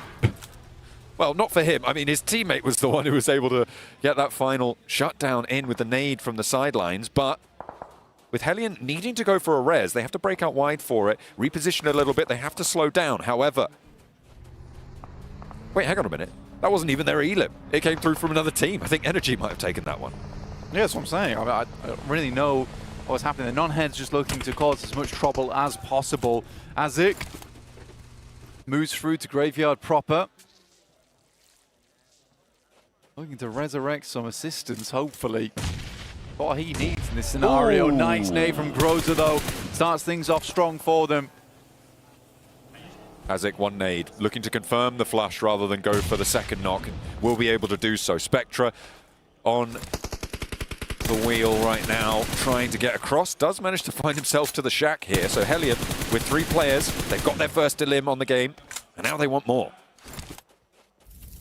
Into Zone 8 we go. Wow. Zone 7, sorry, apologies. Zone 6? Stage 6? Stage 7th 6? circle pop? I'm not sure. I'd have to count fence posts again. I mean, I can see it on the screen. You know what? 6 looks like 8. No. Don't even try and save me from this one. This one's all me. Okay. You fluffed it. I need to get... But we can recover as a team. Don't thoughtfully stroke your moustache with me. You look no more wise than you do right now. Goodness me. Hellion, I'm going to stop being mean, because you have a lovely moustache. That's what everyone's saying. Look, just need some more homeschooling. That's all. That's right. A couple of lessons here and there. I could do with that. Yeah, for sure. You guys at home, maybe, able to give Blank a couple of lessons if you're watching the map feed, which is available on the top side of the vertical stream. Exactly. There's numbers, there's a map feed, there's player counts, everything on the vertical stream, available on both YouTube and TikTok. Make sure you guys are checking it out. If you don't want to turn your phone sideways, don't worry. You can head over and watch that vertical feed. Or you can split off the map feed as a separate view, because that is available as a standalone stream on YouTube. You can head over there and have all the up-to-date rotations from every single one of our players, every single one of our teams throughout the course of the PMGO. Look, all we're saying is that there is multiple ways to watch this stream. And multiple ways in which to enjoy PUBG Mobile now. Not just one, but 3. Oh, wow. That's incredible. Although there is no commentary on the map feed. Yeah. But that is a way to enjoy it. It's more like the tartar sauce of the fish, okay? Right? Okay. It's a condiment to the amazing action that happens here, right here with us. Or if you're sick of us speaking, just put the map feed on. I wouldn't blame you. Yeah. I wouldn't either. Defo Dark currently over towards that north side. Hellion actually sent Azik towards this location earlier on, but he's been fairly handedly shut down on that north side, sent away. Surprised he's lived this long. Spectre might even want to peek out for a couple of seconds, and I think Azik realizes that he doesn't have too many places to go. He's going to have to get out of the vehicle, stick here for now. Hopefully Falcon can provide cover from the side, but the shot's coming through from Divergent, and Shox goes down. Really important pickup for Hellion. And remember that they've still got Falcon all the way across the way, which is why Spectre can't very strongly peek out from this position, just because of Falcon. Yeah, absolutely. No, fair enough. Hit that button. We'll see you later. No, of course not. Falcon has got oversight on Spectre's position, which makes it so much harder for him to go for these peaks convincingly over towards Azik. And sure, Azik is still very much in danger from Defo Dark up the hill. You can see they're going for that res, trying to keep 2 players alive, but it's a suppressed position nonetheless. The real story here is right now is that DRG and NRG, or Divergent Gaming and Energy, are currently going head-to-head right now, 44 to 42 points. So it is Divergent Gaming currently in 5th place. That will put them on the bubble right now. So there is a full head-to-head here between these 2 teams. Look to make their way into prelims. One of them could be going home, or both of them going through and surpassing the current 46 points of the 721 aggressors. Aki Cyber up and into the central compound. They've made that crossing, and there's only one player to stand against them. It's the aggressor, but he's burning, and I don't think he's going to last the day. Will fall down, and that is the 721 out. It is possible, remember, that both DRG and NRG can surpass the 721 aggressor, and they could potentially be knocked out. I mean, looking at the current lay of the land, I'm sort of expecting NRG as well as Divergent Gaming getting towards those last 2 teams, which should, in theory, put them ahead of the 721 aggressor, despite all the effort, despite all the clambering towards that top side of the lobby. This could just be it for them. It's also nice to know that we have 4 of the top 5 currently in the last circles. Hey, things getting a little bit tidier here. Aki Cyber still on the hunt, though, and they're not outside the realms of possibility of still laddering up towards first. They're 1 point behind second place. I don't know who wins the tiebreaker there, but they are still in with a chance of getting higher and higher up on these tables. That's Energy going down. Hang on a minute. They're down to their last 2. This is devastating for them, and it's Divergent Gaming that wants to take the point. Yeah, they're crumbling. They are absolutely crumbling. They need to get a second place. That's what would get them through. But Energy is out. A Divergent Gaming make it into the top 5. Defo Dark do not have the chance. It all came tumbling down like Jenga in those last moments for NRG. And not only that, not only are we going to confirm Divergent Gaming into the top 5, we also confirm the 721 aggressors. We also confirm Upgrade in those top 5 positions. The question now is, can Aki Cyber take that first place spot? I don't think there's enough eliminations in the lobby for them, is there? I mean, if they can get a chicken dinner, they get 10 points, right? They're trying to chase 74. They were on 50-something. I think there may not be. I think you might be right. Second place all but guaranteed, though, as the points still going into the pocket of Divergent Gaming. I think there's...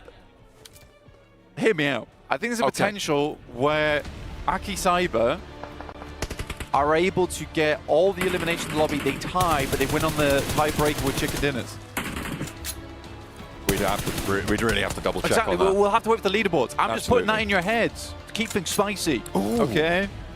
Uh-oh. I'll leave it to the desk to tell me I'm wrong. He knew he could get that drop down. That's confidence right there. Not right now, Max. Oh dear. Akicyber still trying to make it work with 10 elims found Nice so shot. far. Taken very, very low. Admin still just about alive on a sliver of HP. See if he can keep things going.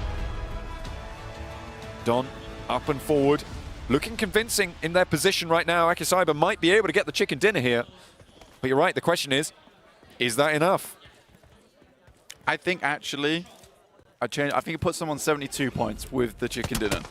If they get there and they get all the eliminations in the lobby. So I still don't think it's enough. Ooh. So now it's a full 4v4 though.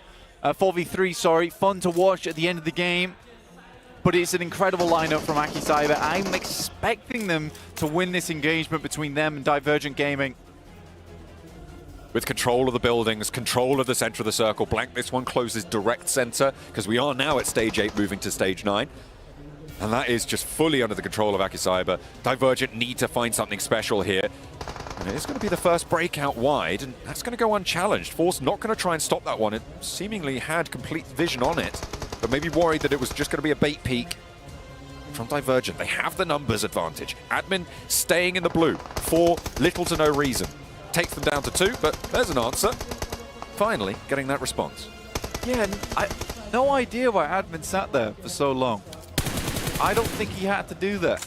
But now, Divergent Gaming trying to make a break for it. It is 2 players here from Akicyber. They do find 2, despite Admin deciding just to Control-Alt-Delete himself on the sidelines. Moves on in towards the hillside now. They're off the rooftops here. They've taken 2 of the players down with them. Now it's just 2 more to go. Trying to chuck that ordnance on in, and they are putting a lot of pressure. They are taking this fight into their own hands with the close range capabilities here from Force. Looking for the spray down. There's DBSs in hand, but another nade bobbled over the top. The last is loosed, and the Molotov, the only thing now that he can unleash upon them from the overarm. With Don still backing up on the back line, they confirm the last flush. Has the MG3, but only needs MG2 of them on this hilltop. More smokes going through. One's broken out. Does he see it? Incredible firepower will do the deed. Akicyber needs one more. 1v1. A 1v1. Don with the chance here against Noisy. Divergent want this final chicken dinner. Close the day as they started it, but it's denied. Don pushes them back. They get the chicken dinner here. Blank Akicyber, they've done as much as they can do, but will it be enough? That is about as much as they could possibly do there. I have a sneaking suspicion that it is not enough to see them through to the finals, and Hellion will be picking up that spot. But what a way to end it. I don't think anyone thought that a single team could get to the heights that which Hellion finished off this qualifier in. Incredible showing from Akicyber. That's the second game today. They've had an absolute blinder in terms of eliminations. You can see all the teams trying to do calculations in their head, but all will be revealed real soon. Absolutely. What a way to close down the day. Even not, though, getting a direct invite spot to the finals of PMGO. We will be seeing Akicyber again tomorrow in those prelims if they haven't made it to that first place spot. As you can see, celebration starting to unfold there as Akicyber get their chicken dinner photo taken, making sure that it's good. Is it good? Is it good?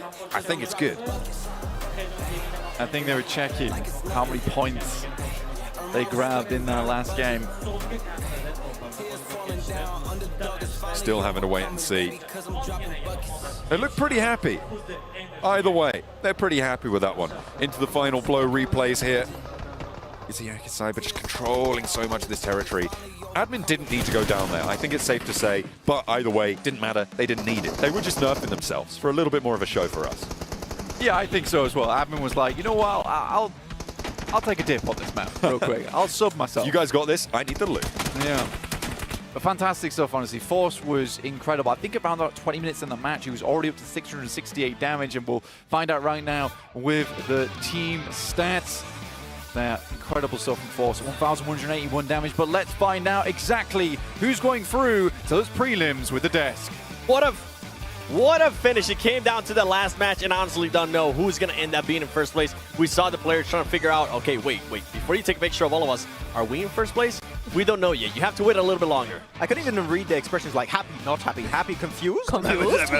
Maybe we're in, we don't know, but like, that is definitely the game they needed. And actually, I was thinking how they wrapped up this game. Oh, they're being too aggressive. They need to try and secure the win. But actually, Seven, you brought up a good point, right? That I think kind of changes the whole dynamic of how Axe Cyber were actually approaching this game, which is they need every point they can get. Every single one of those eliminations they don't secure is another chance they don't make it to first place. So the fact they were extra aggressive makes actually a lot more sense in context. Yeah, absolutely. Yeah, it was, again, a very risky push. They already had that second place. They were this close. So it's kind of like a minimal risk sort of thing. They could actually go.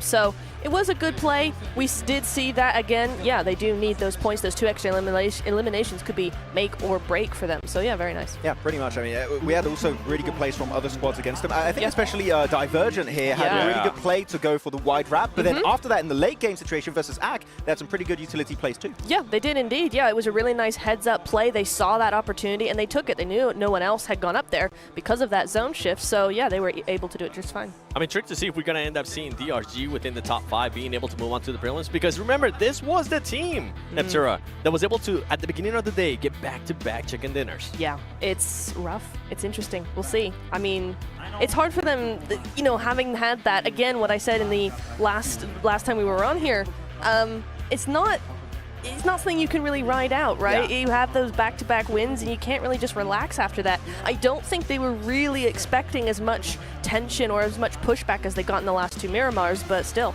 Especially when the lobby gets so top-heavy, right, Max? Yeah, especially in this kind of situations, it's going to be so tough to make at the top. I'm sure they would love to have the old PMPL ruling with like $1,000 per win.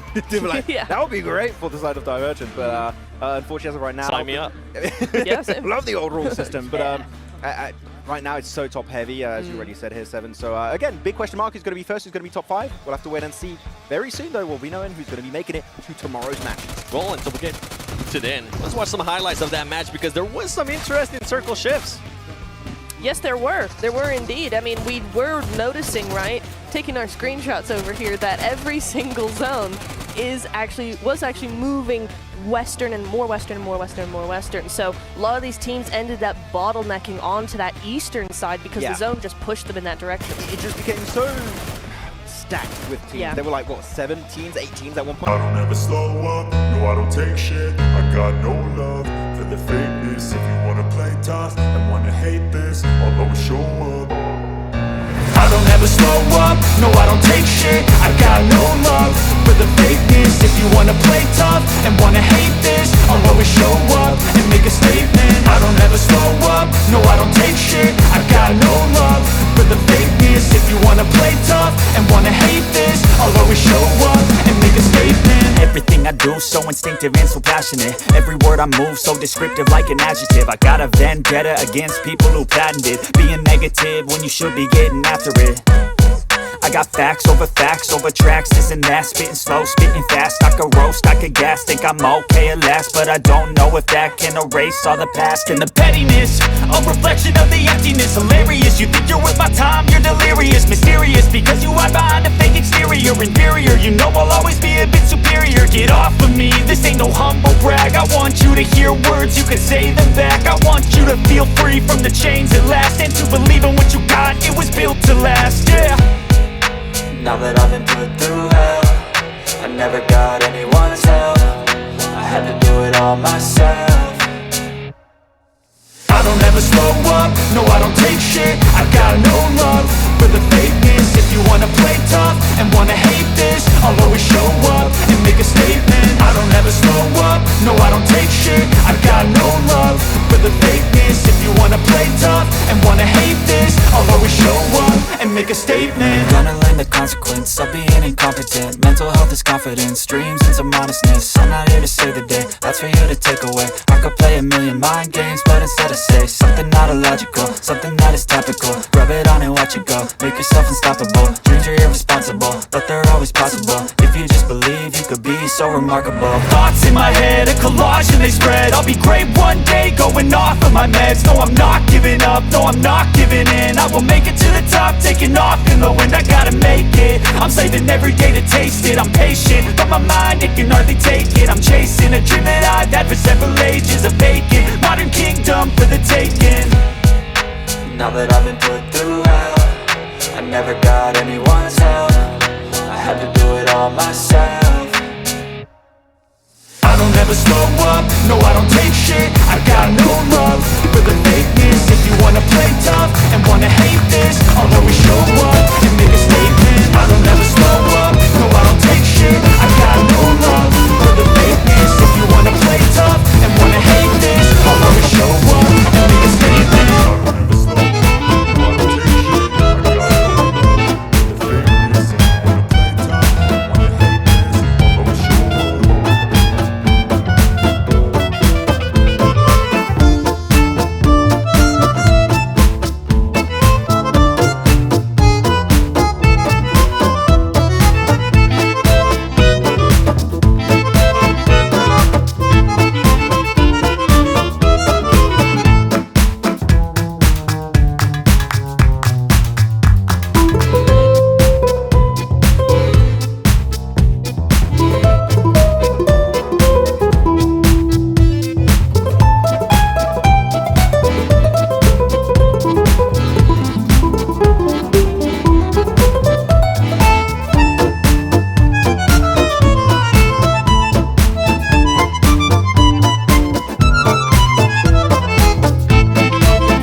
But at least going to be going to prelims.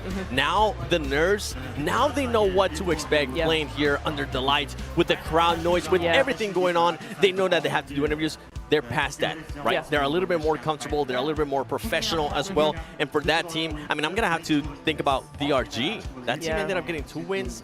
After that disappearing, you can't be doing that in prelims. No, you can't. It's really, really hard. It's a game of consistency. It's a game of just consistency. I mean, that's the only word for it, right? It just, you gotta keep it going. Okay, yeah. Well, as much as we want to talk about these teams, I know that Barney is ready and he's going to be interviewing some of the qualified teams. So let's send it over to Barney. What an absolutely action-packed day to kick things off right here on the main stage at PMGO. But for now, it is time to recognize our first place winners of this open qualifier final. And so, securing the first place spot, the 2025 PMGO main event. They will be going to the main event. They came in prepared, they played their hearts out. So please welcome to the stage, Helion Gaming.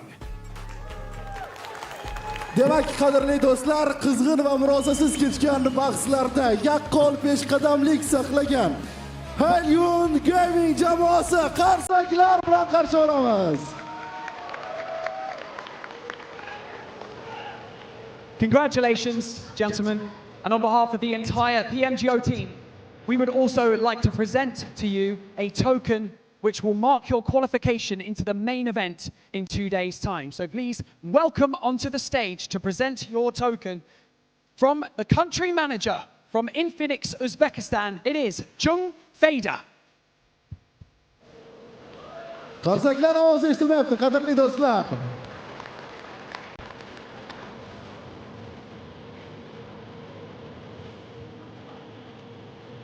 And presenting the token, let's get this amazing ticket over here. And let's get some photos. There you go. Let's make some noise one more time for Helion Gaming. Ular uchun maxsus sertifikat. I'm very quickly going to ask you a question. I'm sorry, I'm going to dive across you. Let's just stand here. You stand here next to me. Okay, very quickly, we'll just ask. How does it feel to win a regional final in front of a home crowd on this stage?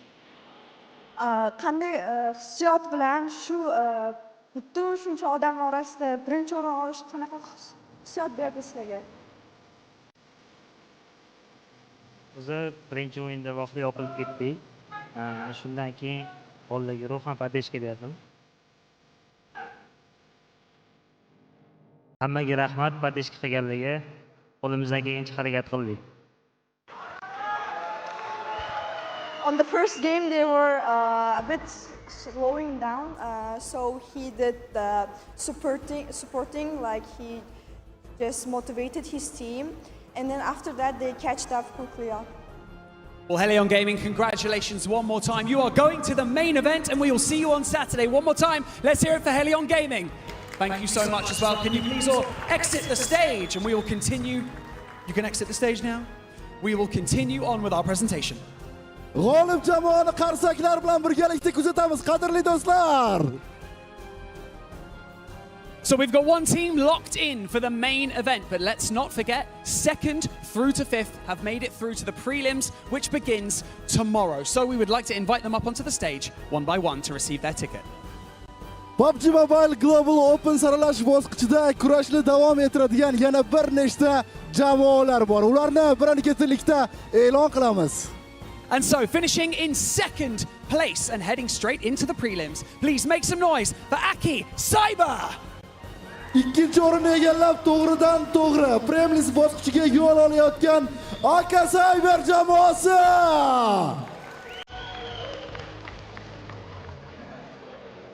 I'm going to get this ticket. Look at this. Here you go. Congratulations. Take it with pride, and we will see you tomorrow at the prelims. Thank you so much. You can now leave the stage. Muborak bo'lsin, yigitlar. Albatta, keyingi bosqichda ham omad kulib boqadi degan niyatdamiz. Kuzatamiz. Qarshi ovoz eshitilmayapti.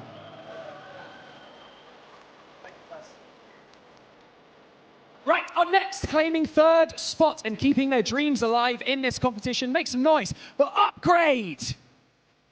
3-chi o'rinni qo'lga kiritib, imkoniyatini yana bir bor saqlab qolgan Upgrade jamoasi.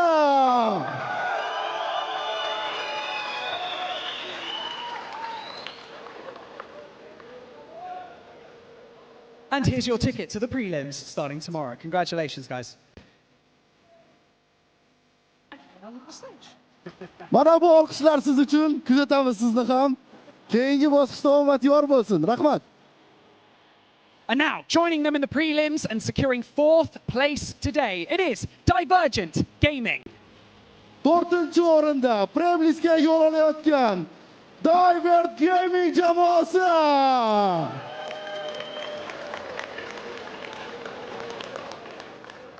Baralla qarsaklar bo'lsa, yaxshi bo'lardi. Ovozini eshitilmayapti. And here is your giant ticket. Congratulations. Omad yor bo'lsin, muborakbod etamiz. Rahmat sizga ham. Okay, and finally, grabbing the last spot in the prelims tomorrow, and once again, keeping their dreams alive, it is the 721 Aggressor. Saralash bosqichidagi ishtirokini saqlab qolgan so'nggi jamoa Z721 jamoasi sahnada qarshi olamiz.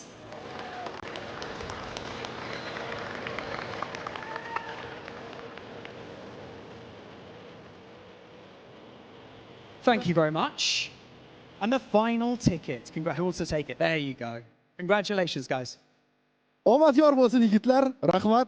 Sog' bo'ling. And for these 4 squads, they move one step closer to glory right here at the PUBG Mobile Global Open 2025. But their journey is only just beginning. Demak, qadrli do'stlar, 6 o'yin ortda qoldi va harakat bir lahza ham to'xtamadi. Navbatda esa sizni maxsus taqdimot kutib turibdi. Lekin bu yakun emas. Albatta, siz bunga ishonishingiz kerak.